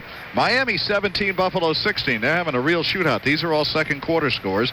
Houston against that tough Pittsburgh defense leads 20-0 in the second quarter. Cincinnati 9, the Rams nothing, and Cleveland 14, New England 3. That's in the second quarter. Give that back to our cracked scorekeeper up there. Scorekeeper, that's my Swedish chauffeur, Mr. Olson. All right. First down at midfield for the Packers. Here is the ride, a play-action fake, rolling to the right. The ball's outfield to Bennett. Bennett at the 45, cuts back to the 41-yard line, spins to the 37. Good play by Edgar Bennett. He got knocked backwards by a linebacker for the Minnesota Vikings. That was Ed McDaniel, and then he still kept going forward. The Packers go without a huddle at the 37-yard line. It is a 7-3 lead. Here is Favre back to throw. Good protection. Now it breaks down and jumps it off to the right. Had to do that. Intended it for Bennett because he had a big man coming in on the right side, John Randall. No, that's Ezra Tuaolo who dumped him. They're good buddies, and Tuaolo jumped right on top of him and stopped the clock on the incomplete pass. Good job by Favre to get rid of it. It really was. Did I hear that he was a roommate of Favre? When they were friends, yes, and they call and talk on the phone all the time. Well, they won't be after this game if Ezra don't stay off of his back. Ball's at the 37, second down and 10 for the Packers. Splitting to the right is Sterling Sharp. Sharp's caught 1 ball today. Clayton hasn't caught any. He's to the left. Jackie Harris has caught 1. So it is a second down. Here's Favre straight back in the pocket. Good protection. Swings it off to the right to Bennett. And Bennett gets only the line of scrimmage, maybe a couple of yards. Oh, they're going to mark him right at the 36-yard line. It'll be third down and 9. You almost have to get a few more yards to even try a field goal. Well, 1:28 remaining. The ball went out of bounds at the 37. Certainly would have liked to have thrown that ball downfield. No, I think Favre had sideways, that. Isn't it? Yeah, he had that in mind, but it didn't see anybody, so he just dumped her over there. So it is third down and almost 10 yards for the Packers. Need a big play here. Trailing in the ball game 7-3 to the Minnesota Vikings. And you still have 1:28 to go in the first half. Packers have 2 timeouts left. Back goes Favre to throw it. Now he steps up. Now he's going to run. Now he's going to throw. He's got a man wide open. Sterling Sharp. And a touchdown for Sterling Sharp. Somebody lost him down the left sidelines. He made a great all-hands catch about the 5-yard line, and the Packers take the lead. What an arm by Favre, Jim. At the last minute, he fired a bullet about 50 yards in the air, and there was Sharp. Jason Pearson had totally lost Sharp. Sharp scores again. 10th touchdown catch of the season by Sterling Sharp, and how he got there, I don't know, because there was nobody within 20 yards. But give Brett Favre credit on the run for finding him. That's right, and J.S. Pearson didn't know how he got there either. JC, yeah. JC, is that what it is? Yes. It's like J-Ice, but they say it's JC. JC, well. Chris Jackie trying to give the Packers a 10-7 lead. The kick is on the way, and the kick is good. And the Packers strike on one big play. This is going to be a game of big plays, and they take a 10-7 lead with 1:21 to go. That pass was, 37 yards? 37-yard pass, Max. Favre to Sharp. And for Brett Favre, that is touchdown pass number 16 of the season. And going into this weekend, the leader had 22. I'll tell you, when you look for the strong points of Brett Favre, Jim, it's that ability. Once he sees something, he has a lightning arm. I mean, he just took 1 second and wham, that ball right on the line over there. Never a doubt. So you can have instincts, but if you don't have the arm to complete that, see, and he's got the arm, and he's still a young guy learning the game of football. but you don't have to learn how to throw it. He already knows how to do that with some power, and that's what he did right there. This ball game is brought to you by Midwest Express Airlines. Midwest Express, the best care in the air, coast to coast. So the Packers are back on top, and this just the kind of game we thought it would be. Boy, that's a great feeling to go in at halftime. If they can hold the Vikings here to get in there 10. Now the ball blows off the kicking blocks. Yeah, he'll have to go all the way back Max, up. what do officials mean prior to the kickoff? They're standing down there looking. They're going like this. Are they signaling to the timer that, first of all, under 2 minutes, the clock doesn't start until the ball touches somebody? That's the first thing that they may be signaling. But I don't know what they mean when they take their hands and they flip them like a tip pass. I'm going to have to ask somebody. You're asking somebody that's never been down on a kickoff in his life. Here is a high floater by Chris Jackie. And this one is going to be taken at the 11-yard line. And Ishmael goes to the outside, tries to cut back inside, and is brought down at about the 23. Padre Ishmael at the 23-yard line. First down for the Minnesota Vikings. 1:16. And they have all 3 of their timeouts remaining for Jim McMahon. Ball is at the 23. Maybe we can force them into a little turnover. Now, it was about this stage in the fourth quarter of that ball game in Minnesota that Jim McMahon went to work. I'll tell you one thing. You just love for the Packers to get in the house with this lead. Well, that. I think the mistake was made by the safety on that play. It may have been the Gulliford play all over. I think you're right. Number 24, J.C. Pearson blew that one. Here's McMahon on first down to throw it. He swings it off to the left side, incomplete, intended it for his big tight end, Mike Tice, coming across the middle there. No, that's Steve Jordan, and he missed him. He had Ishmael off to the right. You don't want that Ishmael to catch the ball out in the open. He is the brother of the Ishmael we'll see next week. That's right. He's the slower brother. Yeah. But I'll tell you, he ran back a kickoff. He ain't very slow either. That's true. He's got a long, loping glide. You don't want to get him out in open because you'll not catch him. Well, he's a pretty good-sized kid, 6 foot, even 192 pounds. Second down and 10 for the Vikings at the 23-yard line. And McMahon straight back in the pocket. McMahon looks, and he comes it up to the left side, and it is caught by Anthony Carter. And he may have a first down at about the 34, and I mean he was hit hard on that catch at the 34-yard line. That was Buckley who said, I found somebody about my size, kind of skinny, and he leveled him. 55 seconds remaining. Jim McMahon does not use a timeout. He's got 3. At the 35-yard line, here's McMahon, straight back in the pocket, dumps it off to the left side to Steve Jordan, and he is going to be hit there by Evans and brought down at the 39-yard line, and now they'll stop the clock at 42 seconds. At the 39-yard line, the clock is stopped on the timeout taken by Jim McMahon, and he has 2 timeouts remaining. I'll remind you at halftime we're going to take your telephone calls. Among other things, we'll give you, first of all the stats, and then we will have our question of the week, and then we'll take your telephone calls at area code 414-799-1234. The ball just short of the 40-yard line. They gave him a gain of about 5 yards on that play. Second down and 5 for the Minnesota Vikings at the 39. They got plenty of time, 42 seconds and 2 timeouts, to get the ball within field goal range. May have a little difficulty without a big play of getting it into the end zone, but you need to pick one off or do something big defensively right here. Yeah, it's a good time for a defensive stand. You've got the lead. You'd love to sneak in at halftime with this lead. You have to understand, for the Minnesota Vikings, if they lose this ball game, the season's over. They're not going to any playoffs or anything. If they win, they can throw the whole division into just a great big mess, to tell you the truth. I'll tell you, they're not going to go down easy No, either. They're not. 10-7 in favor of the Packers. Second down and 5, Minnesota at their own 39-yard line. In motion to the right side comes Chris Carter. And here is McMahon. Somebody's got to get to him. He comes up over the middle. It is caught by Jordan, first down at the 48-yard line. Got to get to McMahon, and they really haven't been able to do that all day long. He's down to 30 seconds remaining. He's still saving 2 timeouts. And the clock running at 27 for McMahon. Still at 25. Here is McMahon straight back in the pocket. McMahon looks now, dumps it off to the left side to Roger Craig, and he's hit at the 45 of the Packers and driven out of bounds there with 16 seconds remaining. Well, again, they're inching down to field goal range. Todd Rivez does have some I'm surprised range. he let so much time go off, though, Max. He had a chance to stop the clock, and he still has 2 timeouts left with 16 seconds to go. Yeah, so he can go over the middle. I was going to say, it looked like he's trying to go in at halftime with a timeout in his pocket, and you really don't need it. Well, maybe he didn't take the timeout. Beg your pardon, he didn't take the timeout. Right was out of bounds, so he didn't have to. So it's third down. Well, I thought the official marked the ball in play. Back goes McMahon to throw. McMahon looking. Now McMahon dancing off to the right. Now McMahon wants to throw it down the sidelines, and it's incomplete. He ran out of bounds. See, Chris Carter would not have been eligible. He ran out of bounds coming back to the ball. That official threw his hat to indicate that. Both officials, in fact, threw it. And the clock goes down to 8 seconds for Minnesota, still with 2 timeouts remaining. Yeah, they wasted a lot of time. McMahon did, just wandering around back there trying to get somebody open. So they bring in a wide receiver now from the bench for Minnesota. That's a guy we never heard of before. Orlando Truitt from Mississippi State. I don't see a lot of Mississippi State games myself. Third down, Minnesota, right here. I try to watch as few as possible. So they are waiting with 8 seconds to go for Jim McMahon. McMahon straight back in the pocket. He wants to come up over the middle now. Now he dumps it off to the right side to Roger Craig. Craig trying to get to the outside, and it's out. All over. The clock ran out. Wait a minute. The officials are going to say there's 1 second. Jerry Markwright is saying there's 1 second left. The clock went out. And the Packers are upset about that. The clock says Jerry Markwright is overruling the timekeeper. And where is the ball going to be?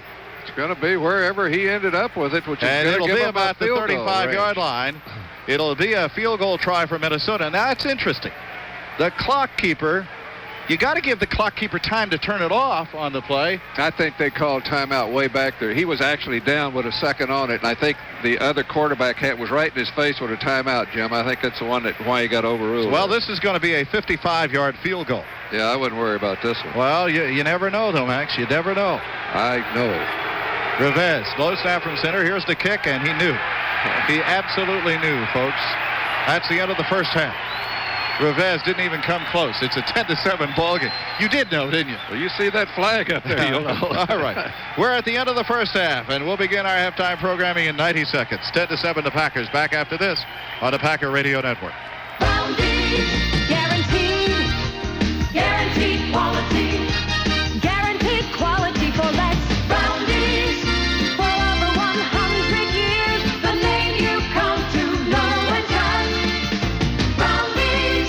It's all right here. A showcase of good food. Brownies. Guaranteed quality for less. Guaranteed quality for less. You play in the National Football League, no game is ever going to be easy, and everybody knows how hard it truly is to play the game, but this is one of those. 10-7 ball game in favor of the Green Bay Packers at halftime, and the Minnesota Vikings received the kickoff here in the third quarter. This game has moved along kind of in slow motion except for about 3 plays in it. You're absolutely right. 2 or 3 big plays is all it's been in this entire ball game, but they all resulted in scores, and the Packers have the lead. Ishmael is back deep for the Minnesota Vikings, who go into the wind here in the third quarter. So you wouldn't want to be behind needing a field goal in the fourth quarter because that wind has thwarted Fad Revez twice, although he was trying really too long of field goals both times. Well, into that wind, his leg wasn't in it, believe me. Mary Ellen Fry, by the way, is from Middleton, Wisconsin, and she's our Bud Packer payoff contestant here in the third quarter of the game. Here's a high kickoff by Jackie, and it's Ishmael at the 5-yard line. He comes to the 10 up the left side, through a hole, watch out, to the 35-yard line. Caught from behind and dropped. He just scares you to death. Doug Evans made the tackle for the Minnesota Vikings, and they get decent field position at about the 35-yard line. Well, those are big burners, and next week it's Tim Brown. I know, but I'll tell you, Ishmael can burn them. There's no doubt about it. Maybe we can get about 4 feet of snow between now and next week and get the temperature down where it belongs, around 0. I'd love to see the Packers stop the Viking on this first drive, Jim. I think it'd make a big difference in this half. First down for the Minnesota Vikings at the 35. Jim McMahon is the quarterback. He had a terrific first half, 154 yards in the first half of the ball game, 211 total. Here's the handoff, and Graham goes to the left side and just blows people back off the line of scrimmage and hit a man and knocked him backwards. Roland Mitchell, and got about 6 yards out of the play. He runs hard. He really does. He's a real find, Jeff. They went through all their backs. They all got injured, and they found him, and he's been the best back they've had. Well, they got Barry Word from Kansas City, and Barry Word, I think his biggest problem, he just couldn't catch the ball out of the backfield. Either that or his mouth. I don't know which. Going to be second down. And about 4 yards to go for Minnesota at the 41-yard line. Well, it's second down and 5. Make it. McMahon, the quarterback, and McMahon on the handoff again to Graham, and he's got a first down coming off the left side, and Reggie grabs him and pulls him backwards, but not before he got the 47-yard line. So it is a first down. James Willis is playing linebacker. I wonder who he's in there for. Let's check and see who's not in. I think Kuntz, Jim. Because Kuntz got hurt early in the game, didn't he? He got hurt. And Ball is at the 47. First down, Minnesota. That's the first down rushing that I can recall from, 2 plays that were rushing plays. First down for the Minnesota Vikings. We're early in the third quarter, 10-7 in favor of the Packers. Carter splits off the right. That's Chris Carter. Anthony is to the left. They are both wide receivers and both very dangerous. First down play at the 47-yard line. McMahon on the right, and the handoff to Graham again. Another big hold off the left side all the way down to the Packer 40-yard line. And Graham goes to the left side and gets down to the 40-yard line of the Packers, and he's done it all from the 35-yard line down to the Packer 40. So that's 20, 30 yards that he's gotten this half already. And again, he seems to be taking advantage of kind of a flat Packer defense here in the second half, Jim. They're not doing good tackling out there. If you don't tackle this little guy, he's not going down. First down at the 40-yard line, Minnesota. They have run the ball hard. Now they bring in a tight end and line him up in an I formation. That's Jordan. Now they switch. They got 3 tight ends into the ball game and 1 wide receiver in Chris Carter. But Steve Jordan can play like a wide receiver, and McMahon on a play-action fake rolls to the left and fires the ball up to Jordan, and he goes out of bounds inside the Packer 35 to the 34-yard line. That's exactly what they did. They just rolled McMahon out to the left and put Jordan out there on the left, and they played a little catch with the ball over on the left side for a gain of about 6. Of course, Jordan, as we know, one of the best pass receiver tight ends in the league, and he's been there a lot of years, a good target, and picked up about 7. So it is going to be a second down, and let's call it 4 yards to go for Minnesota. So. Just give him 6. Give him 6. He's getting old. They have 3 wide receivers now for Minnesota. They really do throw different looks at you on about every play. Ishmael is the wide receiver on the right side from the 34-yard line for Minnesota. And here is McMahon, and the handoff up the middle to Graham. He broke a tackle, slipped right out of the arm, and has a first down at the 25-yard line. And Willis is down for the Packers. Second linebacker, that position to go down, and James Willis will have to come out of the ball game. He's down at about the 31-yard line, and a first down at the 25 for Minnesota. You know, we're running a little thin at linebacker inside there, too, and I'll tell you who's coming in to take his place is Wayne Simmons, a rookie who had worked his way into a starting position. And he will be on. Now they're going to take a break. They'll take a timeout, and we will, too, and be back after we pause for this on the Packer Radio Network. Let's take a minute to make a point about Budweiser. It seems that lately there's been a strange interest in flashy image beers, filtered beers. On the running, Scotty Graham have the ball down at the Packer 25-yard line with the first down. James Willis has gone out. Wayne Simmons comes on to replace him for the Green Bay Packers. Packers in that secondary have Teague and Butler as the safeties. Buckley and Roland Mitchell are the cornerbacks for the Packers. Bryce Popp, Simmons, and Johnny Holland are the linebackers for Green Bay. And a first down for the Minnesota Vikings at the 25-yard line. They have 2 tight ends to the left side, 2 wide receivers. And Chris Carter goes in motion to the near side. Here's McMahon on the handoff. Graham goes back the other way through another hole and on his feet inside the 20, down to about the 17-yard line for Scotty Graham. He looked like he was just waiting for the hole to open up, and then Max, when it did, he really accelerated through that hole for Minnesota. 75 yards on 14 carries, and we're not halfway through the third quarter. Yeah, he only had 42 at the end of the first half. He now has 83. They hadn't added that last run in yet. Anthony Carter to the left, Chris Carter to the right, second down, and only 2 yards to go at the 17-yard line for Minnesota. They trail 10-7, but they're in good position with 11:05 to go here in the third quarter. McMahon, the quarterback, up under, waiting for the snap, rides to the right, gives it to Graham, right back to that hole again. First down at the 14-yard line. And this time he's caught around the ankles and brought down at the 14-yard line. Let's see who the tackler is for the Packers. Getting up slowly, it's Bryce Popp. Popp at the 14-yard line has stopped him. First down, Minnesota, however, at the Packer 14-yard line. And they've racked up 262 yards against the Packers in this ball game already. I'll tell you, the way they're running the ball, Jim, that's a danger signal against the Packers, because if you control that ball with the run, you'll probably win this football game. So the Packers got to dig in. Look at this, Max. 40 plays, to the Packer 25. 25 plays for the Packers. They're down at the 14-yard line, first down. Scotty Graham with the lone running back behind Jim McMahon. And here is McMahon on first down. Quick drop and looks for a slant. Now double pumps. Now goes to the corner, and he threw it out of bounds. Roland Mitchell on good coverage on Anthony Carter down into the left corner. And Mitchell made him go to the outside, and McMahon wanted to get rid of it and threw it to the out of bounds. Right, little slant in and out is what they was running there, Jim, which normally you would go to a slant in to Carter, but he came inside, faked it, went outside, and well covered by Mitchell. So it is a second down at the 14-yard line for Minnesota. Packers next week are at home against the LA Raiders the day after Christmas. And the Minnesota Vikings, where are they? I'll look their schedule up in a minute. Second down and 10, Minnesota. That's the first time they've misfired on a first down pass and a first down play. Here is the handoff up the middle to Graham again on his feet, and he's close to a first down. He may have a first down. He is down almost to the 4-yard line, and it's just open up the middle for him, and he picks his way very carefully, and nobody's been able to stuff him yet. They're going to put the ball down at the 4-yard line, and I think he's got a first and goal. I'll tell you, they're ripping holes on that Packer defensive line, Jim, and get that kind of yardage running the ball, you're going to be tough to beat. So it will be Minnesota, where they're going to measure to see whether or not he got the first down, but he just kept moving the ball upfield. Packers were expecting a pass, and they came right at him up the middle. I'll tell you, he's averaging 6 yards a carry here on 16 carries, and you can see what that'll do to you. See, they're going to say a first and goal, Minnesota at the 4-yard line. First and goal, the Minnesota Vikings at the Packer 4-yard line, and the crowd kind of quiet right now because Minnesota is dominating the football. He is up to what now? 96 yards in 16 carries for Scotty Graham. He has been a revelation here for Minnesota. You notice that 6 yards a carry is exactly right? Is that right? I did that in my head. Okay. First and goal, 4-yard line. How are you going to stop him is the question. Yeah, I agree with that. McMahon has an I formation. He has 3 tight ends into the ball game and a single running back.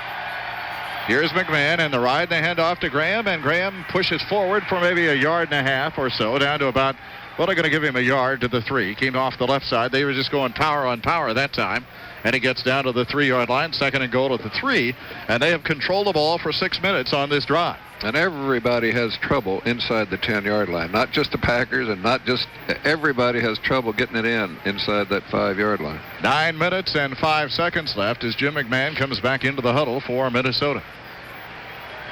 They have Steve Jordan left. Now they come with 1 wide receiver and Chris Carter. And still 3 tight ends into the ball game. And here's the handoff and given to Graham. No, McMahon kept it, and he's pulled down back at the 6-yard line and pulled down by Mike Pryor. I thought he had given it to Graham, but he kept the ball, and he is pulled down at the 6-yard line, and Graham and McMahon are talking to each other. You know, I wouldn't be surprised, Jim, if he didn't maybe on his own decide to fake it to Graham and run a little bootleg. But yeah, he did. Yeah, and that was a call to the play. Outside. That's a sack, apparently, for Mike Pryor. Now the ball's back at the 6-yard line, and it's 3rd and goal, Minnesota.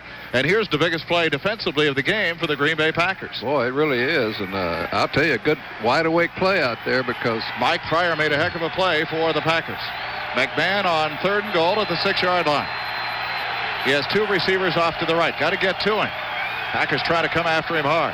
Here's McMahon straight back in the pocket on the blitz over the middle. Touchdown, Minnesota. Wow. Caught by Chris Carter with 3 men around him.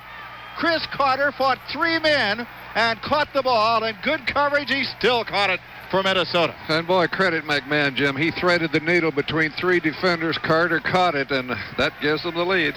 The Minnesota Vikings have taken the lead in the ballgame, and one heck of a drive for Minnesota. And just a great play by Carter and by Jim McMahon. Wow, that's scary to get a ball in that little small area. I don't know how he did it. You? Try for the extra point by Minnesota is good, and they lead 14-10. A timeout back after this on the Packer Radio Network. McDonald's wants to know. Have you had your burger of the month yet? Yeah, what are you waiting for? McDonald's Burger of the Month is our special way of giving you a different and exciting burger taste every month. So get shaken, hit the gas, make like a torpedo. Scoot, scoot, scoot. Enough already. Sorry. This month, try McDonald's Bacon Swiss Quarter Pounder Sandwich. It starts with a quarter pound of all-American beef, Swiss cheese, crispy bacon, pickles, onions, mustard, and ketchup to top it off. So come on in now for your Burger of the Month. What you want is what you get. At McDonald's today. But you gotta hurry. To complete jobs you only want to do once, choose DAP products from Mills Fleet Farm. Protect and seal with DAP 100. Is it 65 yards in 7 plays, I believe, and Graham had about 55 of those yards on the ground for Minnesota. Easily the most impressive drive of the game, Jim, and probably the most impressive drive of the Vikings all year. 65 in 11 plays. Let's make it. And by the way, for Chris Carter. That is his 6th touchdown catch of this season, and it is also his 4th catch in this ball game, which gives him 65 for the year.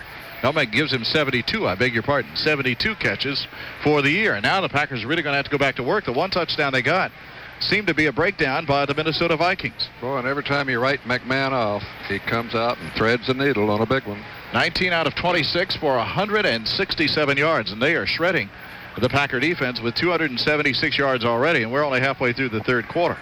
Here's the kickoff by Fod Revez. And Revez with a line drive goes right over the head of Marcus Wilson and through the end zone and out of bounds. And the Packers will take over the 20-yard line. The reason it did that was a 5-yard penalty against the Packers, and he kicked off from the 40 and kicked it through the end zone. One of the reasons that they'd gone back to the 35 was to keep guys like Fod Revez from kicking it through the end zone. Yeah, I think next year they're going to take it back to the 30. They're thinking about it anyway. So the ball will be at the 20-yard line, and I think we take a timeout. Do we not? We do take a timeout. Back after this word from your local station here on the Packer Radio Network. I'm on the...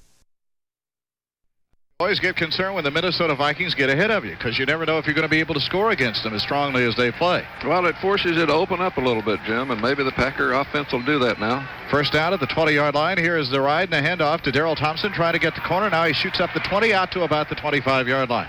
Good blocking out in front of him. They had to sustain those blocks for a long time. Kenny Rutgers and Mark Clayton trying to throw blocks because he was going to the outside again, and he gets it out for a gain of about 5 to the 25-yard line. Nice little first down call there, and hard running. Eddie West comes in, and out goes Edgar Bennett for the Packers. It'll be a second down and 5. At 7:37 to go. We're about halfway through the third quarter. Minnesota took the ball 6 minutes and 52 seconds on that drive of theirs. That's the way Denver did yesterday against the Chicago Bears. Here is the second down play and the handoff to Thompson. He's caught in the backfield. He breaks a tackle, still breaks another tackle, and got a first down. Wow, what a run by Darrell Thompson to the 32-yard line. Just brute strength the last 4 or 5 yards for the first down. Well, that was a great run, Jim. He was caught behind the line. He was caught at the line and ended up making a first down. He slipped one tackle at the 21, another one at the 24.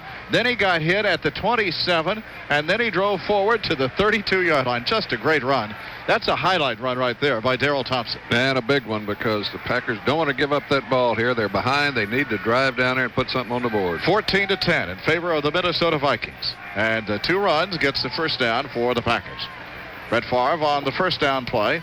Now the cornerback drops off on the right side against Sterling Sharp. Favre steps back in the pocket, now steps up, throws it in the middle to Jackie Harris, and Jackie's up to the 45-yard line. And I mean, Jackie Harris was surrounded by people, much like Chris Carter was, and I'm not sure how Brett Favre got the ball into him even on that play. And Harris got the first down, and then they took him way back, so I don't even know where they're going to put it. Yeah, they're going to put it at the 45 with the first down for the Packers.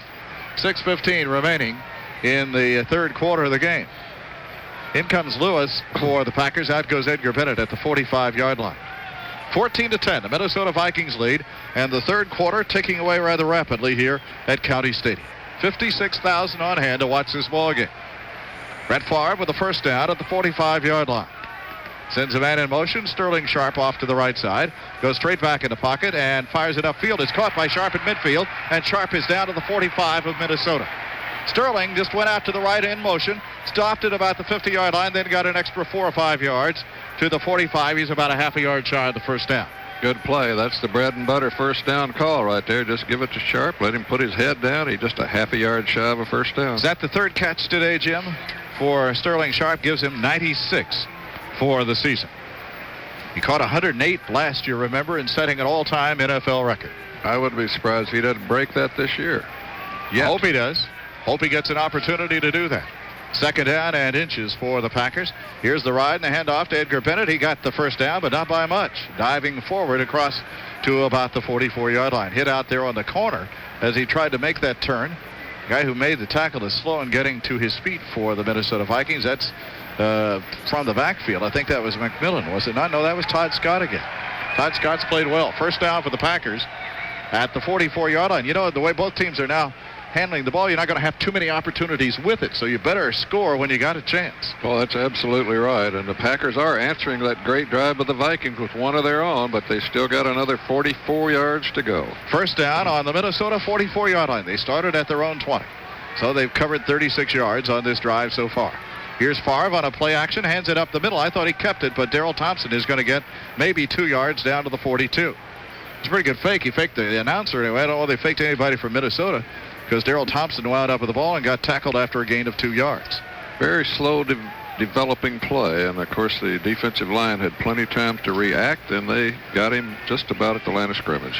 Note to say hi to everybody in Mount Calvary from Tim Berg and Jeremy Krebs, I think it is. I can't read it's not your writing, it's my reading that's more of a problem than anything. Second down, 8 yards to go for the Packers at the 42-yard line of the Minnesota Vikings. In motion to the left side goes Darrell Thompson. It looked like I got a blitzer coming. It's picked up. Here's Favre firing to the sidelines. It is caught by Sharp. Where are they going to mark him out of bounds? Oh, they're going to move it back to the 35. Looked like Sharp was right up at the stick and then gave a step trying to get a little more distance, and he's marked out of bounds at the 35-yard line. It'll be third down and a yard for the Packers. Somebody picked up a blitzer, Max. I don't know who it was. Let's see. Right there is where he caught the ball. Yeah, they marked it all right. And they mark it right at the 35. Yeah, third and a yard. This is still a big play right here. We must answer the call here because the Vikings so far, we have not stopped them this half, so there's no doubt that we need to score. 3:20 remaining here in the third quarter. It is 14-10 Minnesota. Here's the ride and a handoff to Bennett. Bennett's going to be thrown back at the 38-yard line, Max. They try to go to the outside, and from the secondary for Minnesota to make a big play, Carl Lee. Now what do you do if you're Mike Holmgren? You got a fourth down, and you would have a 55-yard field goal. I think you're going to go on fourth down. I wouldn't be surprised. Fourth and three, and they're going to go for it. They're going to 2:54 left. Oh, you got to hurry. You got 20 seconds, guys, to get a play off. I wonder if they're going to call a timeout here and figure this thing out. Fourth down and 3. They got still 15 seconds in which to snap the ball. Ball is at the 37-yard line in Minnesota territory. Jackie Harris. Here's Brett Favre. He sends Harris in motion to the right for the Packers. Favre back to look, and now he's going to run. Can he run for it or not? No, he's not going to make it. He dives, and he's down to the 35, and he's a yard short. He just never could turn it upfield. Minnesota has stopped him at the 35-yard line and takes over the football with the first down. Wow, that He hurt. tried to turn it upfield, and he just didn't have any distance. And when he got over here, Max, there were no receivers over on this side as well. I thought Jackie Harris was running a slant out on the other side, but he immediately, I believe, looking for Sharp, didn't look over at Harris, who might have been open, but whatever, they got to kick it. We'll take a break and be back. This is the Packer Radio Network. 10. Let's take 10 seconds for station identification. It's the Packer Radio Network. This is Green Bay Packer football on Z100 and Sports Radio 1400. WBIZ Eau Claire, Chippewa Falls. First down, Minnesota at the 35, and a handoff to Graham. Graham trying to get to the outside, breaks some tackles again, and goes up to the 41 for a gain of about 6. He is just running at will, isn't he, Max? They can't stop Scotty Graham. Boy, he's getting few takers. I don't know if they like to hit this guy or not, but he's like a little bowling ball when he gets started. They got to get him somewhere around the line of scrimmage. It's a 14-10 ball game. Billy Moss is in there along with Reggie White on the line of scrimmage. Let's see who the right end is for the Packers at the moment. That's Matt Brock. Graham just went over 100 yards, 103 yards on 18 carries. Yeah, 145 yards coming in, but he was averaging over 4 yards a carry. Second down and about 4 for Minnesota. Second down and 4. The Vikings have the lead, 14-10. Jim McMahon very careful in what he's doing out there. Back to throw. Quick short pattern off to the right side, and it's dropped by Chris Carter. Simmons trying to get out and cover him. Max couldn't get there, and he's going to have the first down if he catches the ball. But it's third down now, and the clock stopped with 1:36 to go here in the third quarter. Again, that's the second drop by Chris Carter today, and he was wide open. Oh, he was. They're just throwing those little flat passes and then a quick slant now and then, and just taking about what you give them and just keeping possession of the football. Well, I'll tell you, anytime you get 5 or 6 yards on first down with a running play, it gives your offense a big lift to do a lot of things. Third down, Minnesota. And they have Roger Craig in the backfield, so you figure this to be a passing down. Third down and almost 5. Chris Carter moves to the outside for Jim McMahon, and they put some pressure on him this time, but he steps up. Is it caught or not? Yeah, they caught First down, Minnesota at the 46-yard line. It is caught by Carter on the outside in front of the defender, Sammy Walker. But there really is no pressure on the quarterback, Jim McMahon. He's having plenty of time to pick out his receiver, and he's doing an outstanding job of it. So credit the offensive line of Minnesota. I think that's where it's at today, Jim. This is either the offensive line is playing well, or this is one of the poorer days for the Packer defensive line, and I'd like to think it's a little of both here because the Packer defense really hasn't been up to it. Minute 21, and Minnesota dominating the football and leading 14-10 here in the third quarter. It is a first down play at the 46 for the Vikings.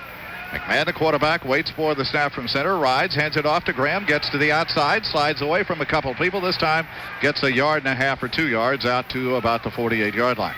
Cut to the left and then ran into some opposition as they strung him out a little bit that time, and he gets about 2 yards on the play. That time Johnny Holland got out there and put a stop to him with a little help from Roland Mitchell. Second down for the Minnesota Vikings. And we'll call it a gain of about 1.5 yards on the play. 43 seconds. They're calling for Reggie. They need somebody to make a big play against the Minnesota Vikings. Carter goes to the left side. And Anthony Carter, that's Chris Carter to the left, Anthony to the right. 2 tight ends for Minnesota and a single running back. Chris Carter in motion to the near side. And back goes McMahon. He gives it off behind, and Graham caught from behind by Reggie White. Reggie caught him from behind that time, chased him down from the left side. It was a slow developing play, really, and Reggie caught him from behind. Reggie says, well, if they call it his name, if they want me, I'll just come in there and do it for you. That's going to be the end of the third quarter, however, and Minnesota leads it 14-10. We got 15 minutes to go, and the Packers in a must game, and we'll take a break and be back after we pause for this on the Packer Radio Network. Now your best route to major destinations throughout America is Skyway Airlines and Midwest Express, recently rated the best airline in the country by a major consumer report. First, fly to Milwaukee in the comfort of Skyway's reclining leather seats. This game is brought to you by Elan. Give yourself some credit. Get to know your credit cards before you apply. Call Elan toll-free 1-800-558-3424. Justin Svoboda, he's age 11. He's our Bud Packer payoff contestant here in the fourth quarter from Racine. So, Justin, we hope you can win that $620. Third down and 9, Max. Again, you come to a big defensive play for the Packers here to start the fourth quarter. And even a bigger one now, if they can stop them here, force a punt. One more first down, and the Vikings get into that field goal range. All right, now they got the wind at their back, and it seems to have died off a little bit. The crowd again calling for Reggie, who made the last tackle for the Packers. Jim McMahon has 2 wide receivers, both wide right and 1 to the left. Waiting for the snap is McMahon. McMahon goes back into the pocket. He's got some time. Comes upfield. It's caught. And do they give him the first down or not? It depends on where they mark the ball. See, the first official, his momentum, Max, was coming back to the ball, but they're going to give him the mark at the 43-yard line. Yeah, this one official over here had already given him the mark. Yeah. The other See, was he's looking at him. coming back to the ball, and his momentum took him back to the line of scrimmage. That's a first down and a big play, and again, no pressure on Jim McMahon. Well, that was a quick rhythm. You could see Reggie was coming around the corner, but McMahon that time fired right on rhythm. And see, he gives ground. He caught the ball, and then he takes a step backward for about 1.5 feet, and would have been short of the first down. That's not a good mark that time. First down for the Minnesota Vikings at the Packer 43-yard line, however. Here's the ride and the handoff to Graham. Graham through a hole, gets about 4 yards down to the 38. He just keeps running, doesn't he? And he is caught in the grip of Wayne Simmons and brought down at the 38-yard line. And the Minnesota Vikings are playing an outstanding game here today. We're down to 14 minutes left. Anytime you got a Randall McDaniel as a guard on your offense, just run behind that guy because he is easily one of the better linemen in the National Football League. Second down and 6, the Minnesota Vikings. And they're getting in field goal territory now. And you're already down 4 points. To the right side goes Chris Carter. Now Steve Jordan splits wide right. They give you a lot of different looks every time they come to the line of scrimmage. Waiting for the snap from center is the quarterback, Jim McMahon. And McMahon on the ride and the handoff up the middle. There's Graham to the outside. Graham to the first down and Graham to the 30-yard line. Caught by Leroy Butler and brought down. And a first down for the Minnesota Vikings, and they're just outguessing the Packers right at the moment. Yeah, they really are, Jim. And this is as good a running back display as we've had against the Packers all year. And what he's doing to the Pack is he's up to 118 yards on 22 carries. That Graham is having some kind of day. And you know what? He doesn't have any big carries. He just has solid, consistent carries. First down at the 29-yard line for Minnesota. He'll be buying that Randall McDaniel a steak after this one. First down, the Minnesota Vikings. They lead 14-10. Can't afford to give him a touchdown. Here's the handoff up the middle. Graham again. High steps it down to the 26-yard line for a gain of 3. He's just getting a great charge by his offensive line for the Minnesota Vikings. And the ball is down to the 26-yard line where it becomes a 2nd down and 7 for the Packers. 2nd down, 7. 12.5 minutes to go. Minnesota's had the ball only twice here in the second half, but they've had long drives both times. That's and right. They've used up a lot of time. They have run 53 plays to the Packers 34. And it is going to be a 2nd down and 7, Minnesota. Need a turnover of some kind. No turnovers yet today. Tennell goes in motion to the far side of the field. Here's McMahon on the ride to Graham, caught from behind this time, ridden down at the 25, and caught by Bryce Popp and brought down for a gain of 1 yard.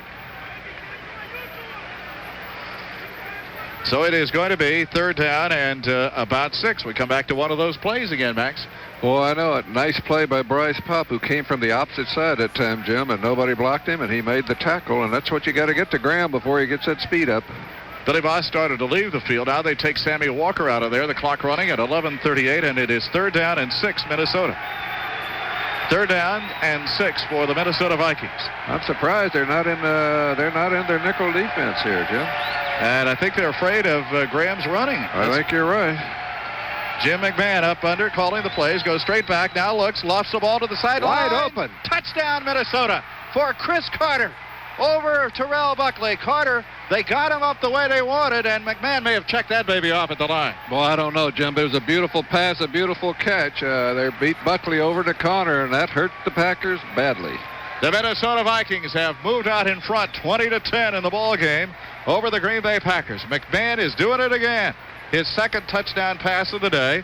This one goes 25 yards for the touchdown. Claude Rivez will try the extra point. McMahon easily having his best day of the year, Jim. Ball is down, and the kick is on the way by Rivez, and it is good. 21-10 Minnesota. Timeout. Back after this on the Packer Radio Network.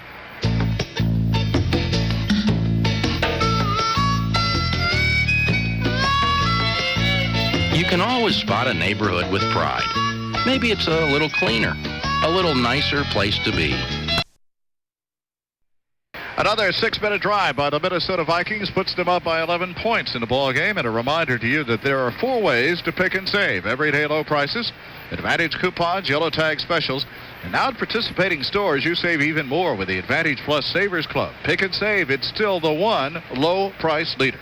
11:17 to go. You're in a big hole right now, Max. Real big hole, Jim, and they got to start digging quick. There's 11 minutes here, a little over 11 to go, and they need, they're 11 down, not just 10, so it takes a couple of touchdowns to get out of this hole. All right, here is the kick by Claude Rivez. Minnesota's had the ball 13 minutes, and here's a squibber that goes over the head of Dexter McNabb, taken by Wilson at the 20, to the 25, to the 30, on his feet to the 35, still on his feet to about the 38-yard line. Marcus Wilson, Dexter McNabb was going to catch that one short, but it bounced over his head this time, and the ball comes out to the 38-yard line. It'll be a first down there. I was just going to say, they had the ball, 11:17 was left when the kickoff came, and they had the ball for 12 minutes and 59 seconds, say 13 minutes. And there was only a total of 14 minutes and about 50 seconds that had gone off here in the second half. So they've just totally dominated. Yep, the Packers have been unable to stop those long drives, and boy, I'll tell you, those were time-consuming. Now you look up 11 minutes, and you got to score a lot of points. Timeout on the field. Back after this word from your local station on the Packer Radio Network. Dealing with governmental authorities, we can help. Hertel, White, Johnson & Schilling, the full-service law firm for West Central Wisconsin. 834-3155. First down for the Packers at the 38-yard line. They're on. They're down 21-10 in the ball game. And here's Brett Favre on a play-action fake. They come after him. He steps up out of the pocket, fires the ball long downfield to Sterling Sharp at the 25 to the 20-yard line of the Minnesota Vikings. They ran a couple of guys down the same side, and Sharp was wide open, and Favre really threw a bullet to him. Oh, boy, and a good time to do it, Jim. They need one quick before they settle in for a nice long drive. A great catch by Sharp and a good pass. Boy, you like to see him throw those long ones. They marked the ball officially at the 21-yard line for Sterling Sharp. And he did a terrific job to get it. Boy, the ball ought to be at the 20. See, we're going to come on, give me the right marks.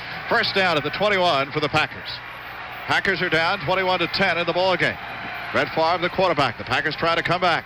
Here's Brett back to throw the ball. Now looking, now stepping up on the run. And he's on the feet to the 20 to the 15 from behind. Was it fumbled or down? Yeah. One official started to mark it down, but Minnesota has the ball. Minnesota has the That ball. one official started to mark the ball down, and he ruled that it was a loose ball for Brett Favre and the Minnesota Vikings, or do the Packers have it?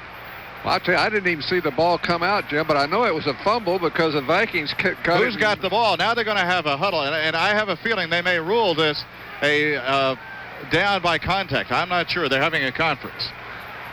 Favre got hit on it, and they haven't ruled whose ball it is yet. The 4 officials are away. This is a big, big call in this game. Whoa, it is the big call. Who are they going to give the ball to? They are still huddling. We'll listen, and you listen with us. I can't wait for a replay to see what happens. It's Minnesota's ball. Minnesota will have the football, says Jerry Markwright. I think we'll on see the fumble this. by Brett Favre. That's the first turnover of the day. We're going to take a look at it on the replay right here, Max. All right, now, when does the ball come loose? Oh, the ball's loose on its way down. There's no question that's a fumble. That's right. And Minnesota stops that big play that the Packers had right there at the 18-yard line. First fumble of the ball game. Does that ever hurt? First turnover of this game, if I'm not mistaken. It is. By You're either absolutely side. right. First turnover by either team. And I the think Minnesota Vikings in the driver's seat. I think we said if a turnover at the key time would probably make the difference, and that definitely gives the edge to the Vikings now. Ball at the 18-yard line. First down for Minnesota. Man in motion to the far side is Anthony Carter, and the handoff goes to Graham. Slides through a hole out to the 21-yard line. Leroy Butler makes the tackle. Well, name an all-star team that has only 3 players. Give up. It's the McDonald's Extra Value Meal. 1 great sandwich, a large order of fries, and a medium soft drink at a price that's hard to beat. Well, he got 4 yards out of that play, didn't he? Out to the 22-yard line. Even when you do a good play on him, he still is moving the ball. Buffalo's running all over Miami today. 47-27. That's New England coming up on Cleveland, 13-14. Clock is a big problem for the Packers now. It's down to 9:38. Minnesota with a second down and about 6 yards to go. Minnesota will not be a very gambling team at the moment. Here's the handoff to Graham. Graham, with everybody knowing he's going to carry the ball, gets it to the 24. And they come to the third down, and those are the big plays, the third down play. Bryce Pop got all tangled up that time with, I think, McDaniel. Yeah, that was Randall McDaniel. McDaniel doesn't stop. Now we got a man down for the Minnesota Vikings, and they stopped the clock right there. Minnesota has a player down. Is that Scotty Graham? I can't tell from here, and I don't see him standing around anywhere. Minnesota has a player down. We still don't have a timeout confirmed yet, or do we? Yeah, we're going to take a break, and we'll be back after this on the Packer Radio Network.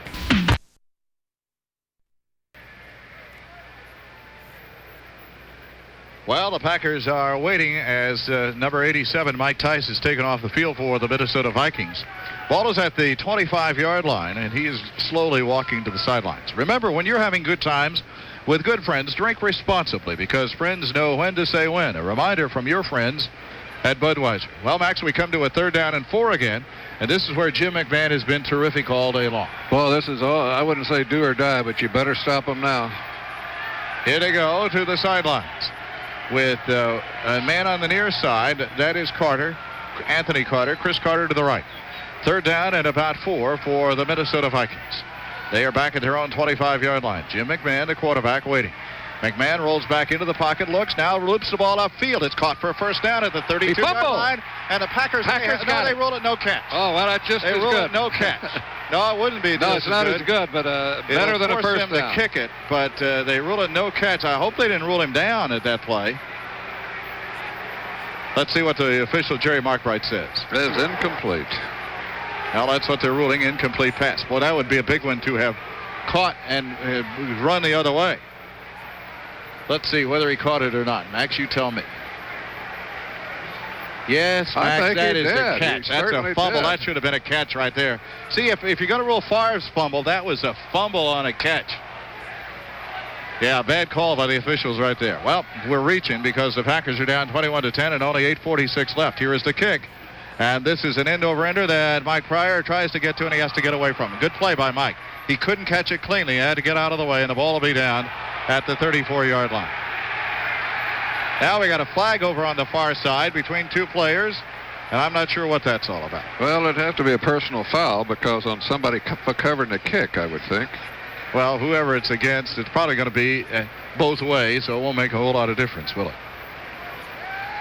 Well, plus it's after possession, so it'll still be the Packers' ball, I think, no matter what. Well, stop by your local 76 station and pick up a 76 Blaze Orange cap, only $3.99 with an 8-gallon purchase.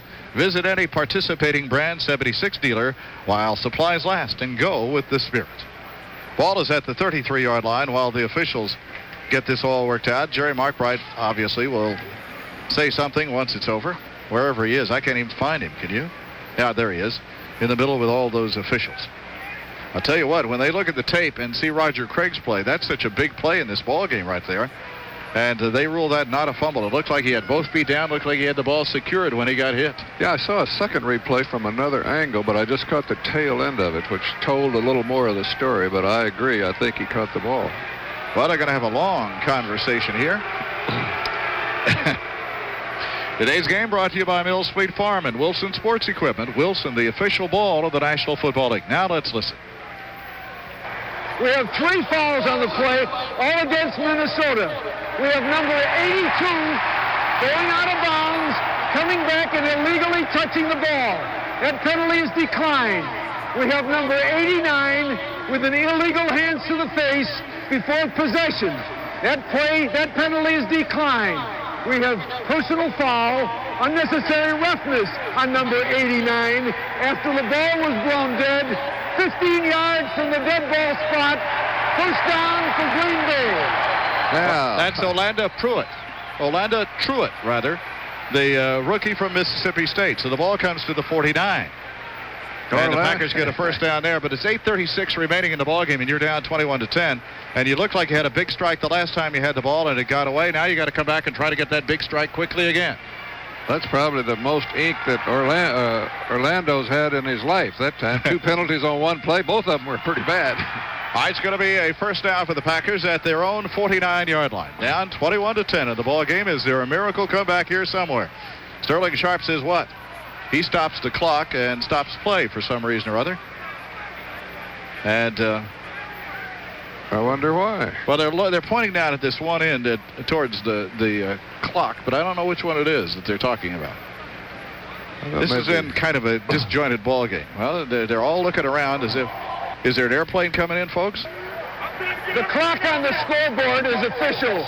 The clock on the other smaller scoreboards is not functioning. We'll go with the one on the scoreboard. Okay, thank you, Jerry. Good idea. Always go with the one that's right and working. All right, the Packers take over at the 49-yard line with the first down. 49-yard line, first down for the Packers in their own territory, down 21-10. Darrell Thompson in motion to the right side for the Packers, and back goes Favre to throw. Flips it off here to the right, dropped by Edgar Bennett at the 49. Wasn't going to go anywhere anyway. He had Carl Lee right on top of him at the 49. Going to have to take the ball downfield somehow for the Packers. Yeah, when you're down 11, you don't need any 2-yard passes. So far, Brett Favre is 13 out of 22, 186 yards and a touchdown. But Jim McMahon, 22 out of 31, 207 yards and 3 touchdowns. Easily McMahon's the best day in a long time for the Vikings, and maybe his best day ever. So it is a second down and 10 for the Packers. Got to get the ball upfield, Green Bay. Quarterback is Brett Favre. The Packers down 21-10 to the Minnesota Vikings. Tough ball game today. Here's Favre straight back in the pocket. Here they come. Now he steps up. Now he throws on a wide run up open. The middle. Darrell Thompson to the 24-yard line. Hit and dropped at the 24. Great catch by Darrell. That was a tough play. Lamar McGriggs knocked him down at the 24-yard line, and he held on to the ball. That was a good throw again by Favre on that strong arm. Credit Favre, Jim. There's not many quarterbacks can make that particular play, and that's why he's out there. He makes unbelievable plays, running the opposite way and throwing back across. What a play. Here they are back at the 24-yard line again. They were just down here a moment ago, but now we're down to 8 minutes, and you're down 11 points. First down for the Packers at the 24-yard line of Minnesota. Here is the draw play up the middle to Edgar Bennett. Didn't get anything. Almost got away, but not quite. Down to the 22. John Randall, the only guy that stopped that from being a big play, got him by the foot. So it'll be second down. Today's Packer game brought to you by Midwest Express Airlines. Fly Midwest Express. Get the best care in the air, coast to coast. Both teams still have 3 timeouts left, but we're halfway through the fourth quarter now, and Minnesota up 21 to 10. Down by 11 are the Packers. Second down and 8 yards to go for Green Bay. Man in motion to the near side is Sterling Sharp. Back to pass, goes far. Now he steps up and now he runs. He go along. He's going to slide at the 18. Brett, we got to have a first down. Jeez. He goes down at the 18, 17-yard line. He could easily have gotten to the 15, maybe further. Yep. Now it is third down for the Packers. They mark it officially at the 18-yard line. Not a good time to save your body. It's a good time to get a first down. 7 minutes to go, and we're inside the 7-minute mark, and it's third down for the Packers at about 5. So that play only got you 3 yards. That wasn't a very good play at all. Plus, you put a move on a guy, you might go into the end zone. You got to give it a chance. Third down for the Packers from the 18-yard line. Not been a strong offensive game for Green Bay. Here's Favre, straight back in the pocket. Now Favre looking, comes up to Jackie Harris. Jackie's got the 11-yard line and a first down. Jackie Harris to the 11-yard line of Minnesota. 6.5 minutes left.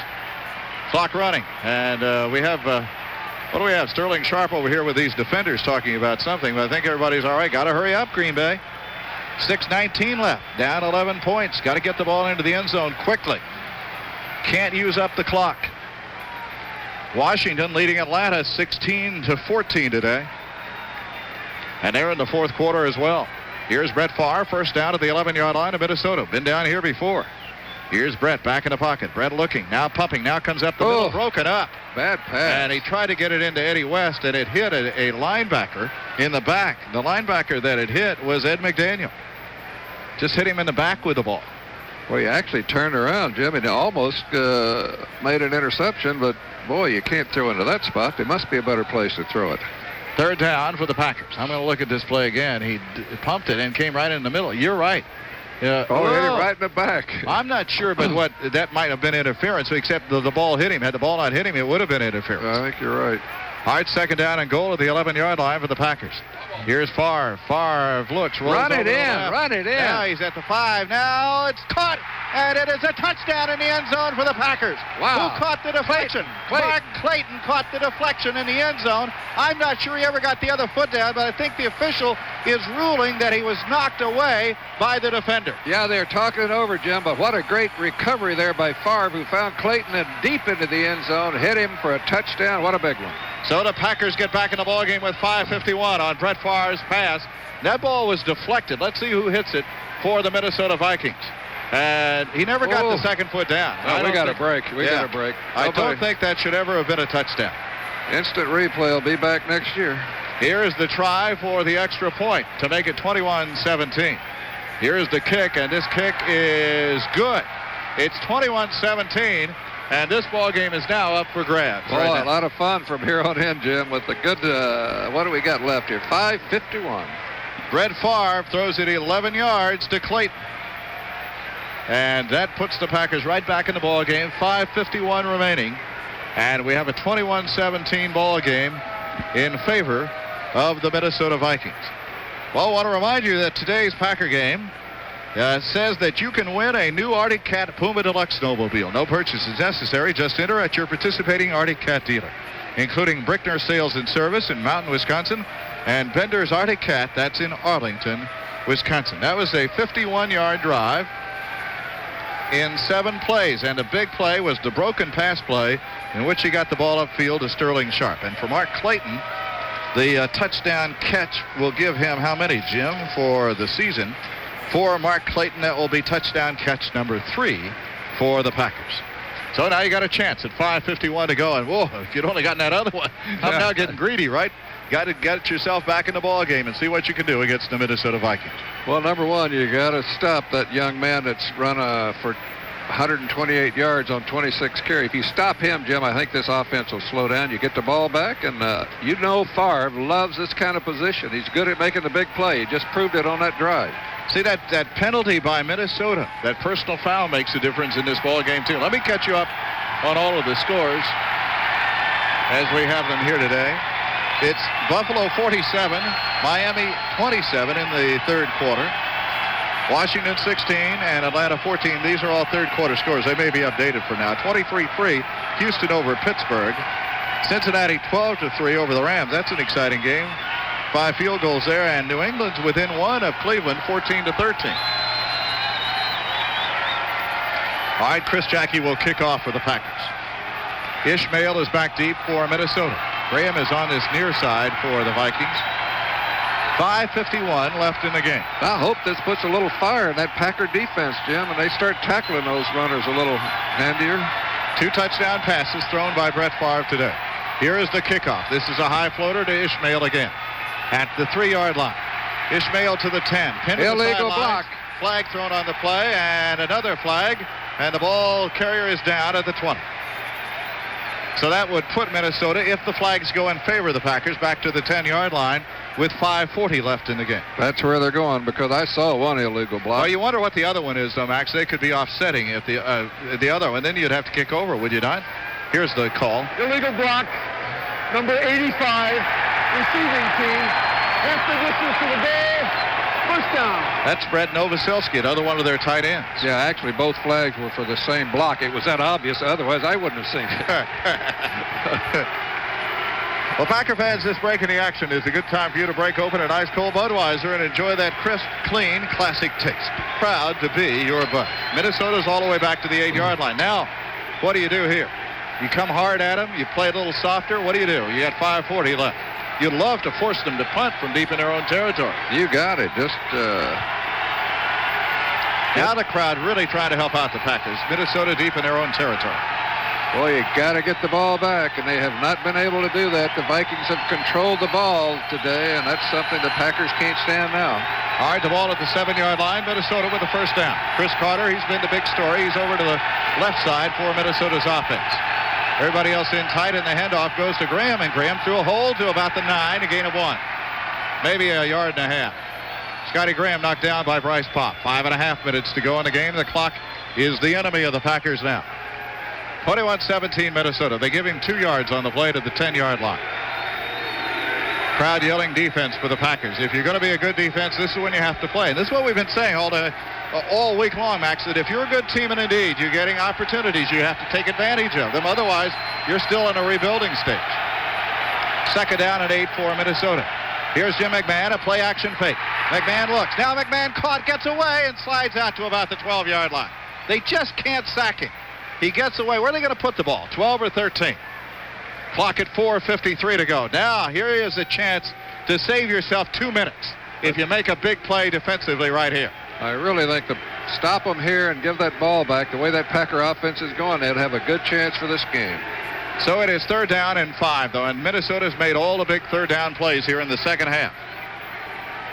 Minnesota leading 21-17. We're at 4.5 minutes to go, and they still got 15 seconds in which to snap the ball, see? So the clock is really getting away from the Packers. Reggie. Jim McMahon on 3rd down and about 5, and he's got some time. Now he runs. Now he's on the run to the right, and he's going to be tackled. He didn't short get it. of the first down. He got it at the 16. He had to go to the 18. And the Packers forced them, and he also goes out of bounds, Max. That saves a lot of time right there. They'll kick from the 16-yard line. Now you got to be careful you don't get offsides or make a silly play right here. Did you see Reggie White right on his tail all the way, Jim? Watch this replay here and watch Reggie chase him. McMahon running to the right side, and Reggie White trying to chase him down, and John Jurkovich really made the play for the Packers. Now don't get anxious. Don't go offsides. Newsom is back to do the kicking for Minnesota. And he gets a good snap, no flag. Here is the kick, and Mike Pryor says fair catch at the 47-yard line. Great play by Pryor. Pryor at the 47-yard line, but a flag at the line of scrimmage. Now that's usually in a position of an illegal man downfield. Let's see what the official says. If it's against the Packers. No, it'll be against the other side. It's an ineligible man downfield. They'll decline it, of course. The Packers have the ball at the 47-yard line with 4:05 to go. You got to get it into the end zone. You're 4 points down. You trail 21-17. Right in the spot where you'd like to be. An opportunity to win the game and get yourself into the playoffs almost. Ineligible man downfield for Minnesota. So here we go. Well, now here again, we come right back to what we were talking about. You got a chance at 4:05 to go in the game. So you got to take advantage of it. That one turnover, that fumble by Brett Favre looms very big right at the moment. But so do his 2 touchdown passes, I guess, don't they? That's right. As Brett's self-proclaimed, I like to be in this particular spot where he needs to make the plays, and that's right where he is. First down at the 47-yard line of the Minnesota Vikings. split the two running backs for the Packers. Jackie Harris steps into the backfield and goes in motion to the left side. Here's Favre on first down, back to throw. Sets up a screen to the right. It is to Darrell Thompson at the 40 and then to the 39. That's a little new wrinkle to Thompson that time. A game of about 8 yards on the play, down to the 39-yard line of Minnesota. Well set up little screen there, Jim. It's almost to kind of look the other way to look the defense off, and Thompson came over wide open, got a good 8 yards. Well, they give him 7 officially. It'll be a 2nd down and 3. Bennett goes out of the lineup for the Packers. Boy, how many of these games can we go through this? This is like 89 all over again. But they're all this way now. Nobody can run away from anybody. Packers put 2 receivers together on the right side. Now they start Sterling Sharp in motion. Here's Favre. He comes to the sidelines, and he gets a first down on the catch by Ronnie Lewis. Lewis just went down and out to a first down at the 35-yard line. He goes out of bounds, and that stops the clock at 3:23 to go in the game. First down for the Packers. Each team has 3 timeouts remaining. And a field goal is worthless right now. The Packers need a touchdown. Ball is at the 35-yard line. First down, Green Bay. Lewis to the left. Sharp and Clayton to the right for the Packers. And a first down play for Brett Favre. Here's Brett straight back in the pockets. They come after him. He's going to go to the sidelines for Clayton. No! They push. Going to play a push by the defender down around the 15-yard line. You're absolutely right. Carl Lee pushed Clayton. They'll be down inside the 15. So they're going to mark the ball at the 15-yard line, and it'll be pass interference against Minnesota. Pass interference number 39 defense. So the ball is marked at the 15-yard line. 3:18 remaining. I think Carl Lee, you look how dejected. He knows he gave him a push right there. This is a heck of a ball game, folks, right now. We got a little break, though, Jim. That was an uncatchable pass. Yeah, it was. But you know what? Clayton, I thought, was closing on that ball pretty well. And even though he didn't get there, it may have been the bump that caused him not to get a hand on it. The bump speeded him up. First down at the 15-yard line of Minnesota. Packers are down 21-17. Here's Brett Favre, the quarterback. Brett, play action, fake, rolls to the left. He's out there in the open. He looks, he fires it upfield. It's at the 5-yard line to Jackie Harris, down to the 3. Jackie to the 3-yard line, and Favre got away from the defender from Minnesota coming in, Roy Barker on the right side, and he had no trouble getting away from him. And that's the secret to that play, Jim. You remember last week, every time they ran that play, that defensive end didn't go for it. Jackie Harris is down with 2:59 remaining. The official stops the clock. I don't think they have to take a timeout in this particular case. Is that Harris who's down and hurt? I think so, because that's where he went down with the pass. Ball is at the 2-yard line. It'll be 1st and goal at the 2 for the Packers. And they're looking at Jackie Harris on the far side of the field. 2:59 left in the game. Jackie's going to get up on his own power and walk off under his own power. But he's limping. Yeah, he is. They got a hand around him, but he is still walking with both limbs, the legs rather, working okay. I'm not sure Jackie has ever recovered from his last injury. You know, he's come back and played very well, but he's been injured most of the last month or so. All right, 1st and goal at the 2-yard line. Both teams 3 timeouts. This game a long way from being over either way. You got to get it. First thing you got to do is get it in the end zone. You don't worry about anything else now. You worry about getting it in the end zone. The clock is put in play, and we're down to 2:50 remaining. And Brett Favre wants a little quiet. Now they split the 2 running backs. Here's the quarterback, Brett Favre, up under, calling the plays, and the handoff goes to Darrell Thompson, and he's hit back at the 7. Thompson hit back at the 7. I don't know who broke through on the right side. Another slow developing play as the Packers try to go from right to left. At a clock at 2.5 minutes, but the ball's back at the 7 now. 2nd and goal at the 7. Almost a kind of a crossbuck type play. Yeah, Jim. It was. Too slow to develop in this situation. What's Brett Favre doing? Did he take a timeout? He's letting the clock run down to the 2-minute warning.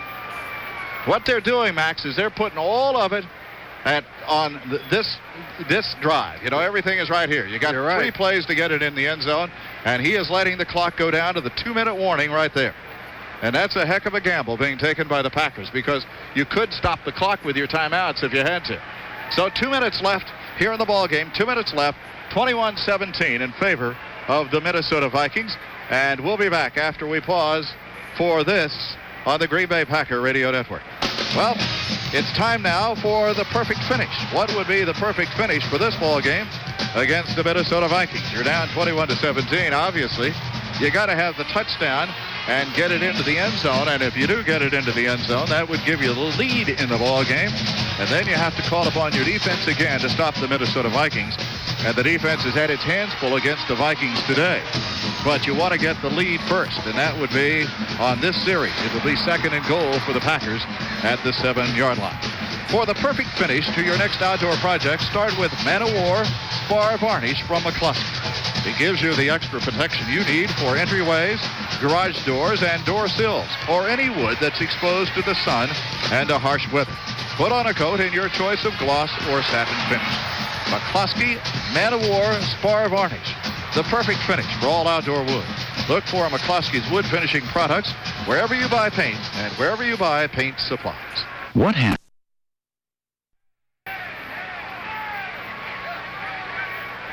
Second and goal at the 7-yard line for the Green Bay Packers. Jackie Harris has come back into the lineup for the Packers. Here's that position where you've had so much trouble all season long, down inside the 20. What do they call that? The red zone. And whatever you call it, it's getting the ball across the goal line. But that's always been the case in the National Football League. Usually, if you're going to score a lot of points, they come from longer plays. Jim Salisbury warming up, Jim. That probably means that McMahon got hurt on that last play. All right, 2nd and goal at the 7-yard line. Got to get it in the end zone for the Packers. Here's Brett Favre, the quarterback. A man in motion to the right is Sterling Sharp. Here's Favre on a play action. Rolls it upfield. It is caught by Sterling Sharp, and he's going to be brought down at the 7-yard line. And again, it is the linebacker who makes the play for the Minnesota Vikings. That's Carlos Jenkins. They got it to Sterling Sharp. They were going to try to make him run it in. They've run 2 plays and lost about 4 or 5 yards. They had 1st and goal at the 2. Now they are back to 3rd and goal at the 7-yard line. Eddie West comes in for the Packers. You got 2 plays to get it into the end zone. If you get it in, you're doing a good job because they're not going to have a whole lot of time to work with it. Well, but you got to get it to the end zone. The clock, they're killing themselves with the clock. That means they got to get it in there. That's what they're saying. Man in motion is Mark Clayton. Here's Favre back. Favre looking. Favre over the middle, broken up at the 1-yard line by Minnesota. It was intended for Eddie West. Now it is 4th down. And so much of the season riding on one play with 1:18 to go. And here comes Bennett in. That was Jack Del Rio, by the way, that broke up that play. I thought he had a little opening to the outside, but he wasn't able to get it out there. Now you're down to 1 play, Max. Just 1 single play. This 1 play, as you said, it could mean a big season for the Packers. All right, Packers split the 2 running backs. Now they put Eddie West in the backfield. They got 2 tight ends. Here is Brett Favre back to throw. Comes over the middle, broken up. Intended for Sterling Sharp. Just a half instant too late. And knocking it down for the Minnesota Vikings, I think, was Vincey Glenn. It was. I think it was. Vincey's putting on a pretty good show, but that was a big play by Glenn. Sharp covered pretty tight, but almost got that ball in there for him. He tried to force it in to Sterling Sharp. And Vincey Glenn got a hand in there, and unless the Packers can get the ball back quickly, then this race is going to be wide open in the last 2 weeks of the season. And, in fact, Minnesota or the Detroit Lions can take charge of it if they win later on this afternoon. Oh, my goodness. The Packers still have 3 timeouts, mind you. But they used up so much of the clock trying to get it into the end zone. That 1st down play from the 2-yard line was the big play that hurt. I think we all knew that if it didn't work, they would have liked to have seen another 30 seconds on that clock or so. It's Salisbury who is the quarterback, and he hands it off to Vincey Glenn. And look at Vincey Glenn. He runs it all the way to the 16-yard line, Max, on the 1st down play, and the Packers use a timeout. But see, now if he gets the 1st down, you're done. Couldn't stop him on the 1st down play, and you knew he was going to run it. That was Scotty Graham, who again is way up. Scotty Graham. I beg your pardon. I said Glenn. It's 130 yards. My goodness, he knew he was coming right up the middle, and he made a total of 8 yards on the play, almost 9. Keil Coleman comes in defensively for the Packers. You got to load everybody up on the line and push him backwards somehow.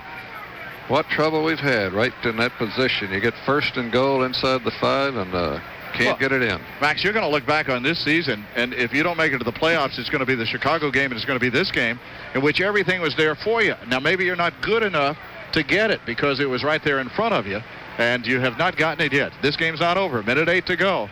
But 2 timeouts left for the Packers, and if Minnesota gets a 1st down, then the game is over because you don't have enough timeouts left. And they only need 1.5 yards. Yeah. If they get a 1st down, the game ends right there. and it will just be a heartbreaking game for the Packers, who had a first and goal at the 2-yard line with 3 minutes to go in the game, down 21-17. A tremendous comeback, just fell about 3 or 4 yards short. All right, it's going to be Salisbury. Again, they have that single running back. You got to make sure he doesn't get into that hole. You got to get some people there to stop him. Here is the quarterback handing it off to Glenn, and Glenn is going to be thrown back at the 16-yard line. He didn't get it there. Now you come down to a third down play, and he only used 5 seconds.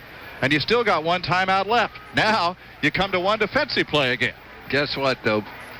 Graham was protecting the ball so much that he didn't run like he has been all day. He just wanted to make sure he didn't fumble, and the Packers got him for a loss. So it is going to be a third down. And what's he need? A yard and a half, maybe 2 yards? Yeah, he got back to the line of scrimmage just about. Now, if you're Minnesota, would you gamble on a rollout by the quarterback? Salisbury can run.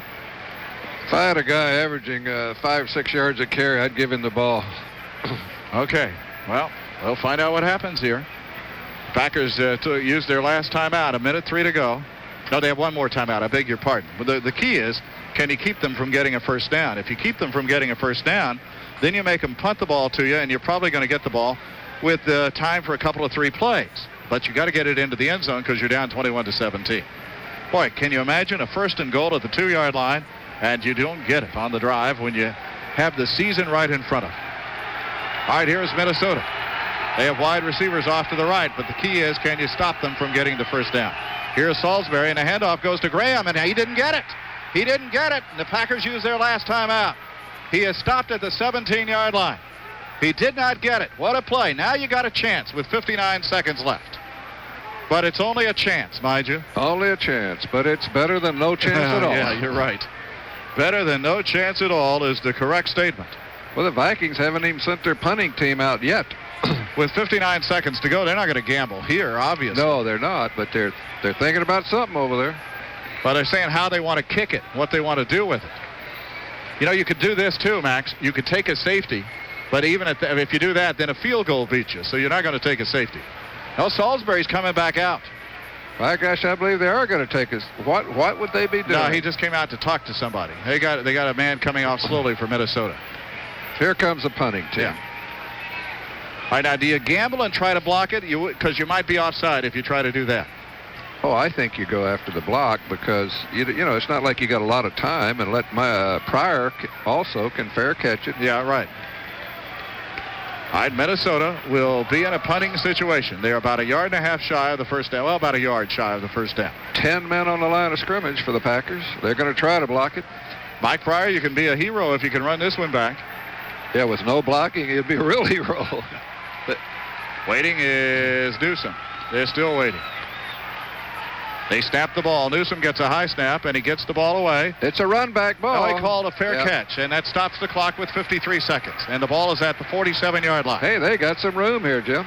47-yard line. You can still, with 53 seconds, throw it in the middle. You don't have to go to the sidelines, but you have no timeouts left. I'll tell you, an exciting finish here. The Packers still have a chance.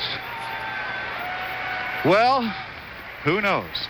Happy. They had such a good chance. I got to say happy birthday. I said that happy birthday to that guy, Munchau, right? Yeah. We really like him a lot. Yeah, well, I got a letter from him, too, so I'll give him 2 happy birthdays. Well, his wife said she's going to write to everybody and hope that some of it would get on the air. All right, come on, Brett.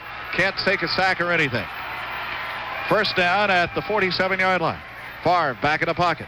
Favre steps up, throws it long over the middle, intercepted. And picked off. He intended it for Sharp, and it is picked off by the Minnesota Vikings' Vince Glenn at the 14-yard line, and now it's over. First interception, second turnover by the Packers today. And the Minnesota Vikings have beaten the Packers with 47 seconds left. He threw it over the middle, intending it for Sterling Sharp, and he overshot Sharp, and it went right into the hands of Vince Glenn. Yeah, Sharp cutting in between a couple of defenders there, Jim. Well, he thought he had him over there, see, and he threw it behind him, and he throws it in front of him, Max. If he leads him into the middle, he had a touchdown. If he throws it, leads him into the middle of the field. Wow. Well, this one hurts, and now we have 2 weeks of just absolute agony coming up for everybody. The race is wide open. 8-6 record for the Packers. 7-7 record for Minnesota, and I believe the Bears too, right? They just kneel down, and they have to kneel down one more time. Wow, what a one to lose. Yeah, well, let's find the exact standings again. Jim Palm, they were in that paper that we had, and gosh, it was just such a chance for the Packers to put this thing away. Minnesota has to down it one more time, and it's all over. Salisbury, they're back in the race at 7-7. He kneels down, and that'll end the ball game with 21 seconds to go, and enough just to shake you up because the Packers had a golden opportunity with the 1st and goal. And they were at the 2-yard line of the Minnesota Vikings, and they could not get it into the end zone. Credit the Viking defense. Oh, sure. Absolutely. They certainly did a tremendous job. Credit Jim McMahon, too, That's right. for an outstanding game. He had a great game.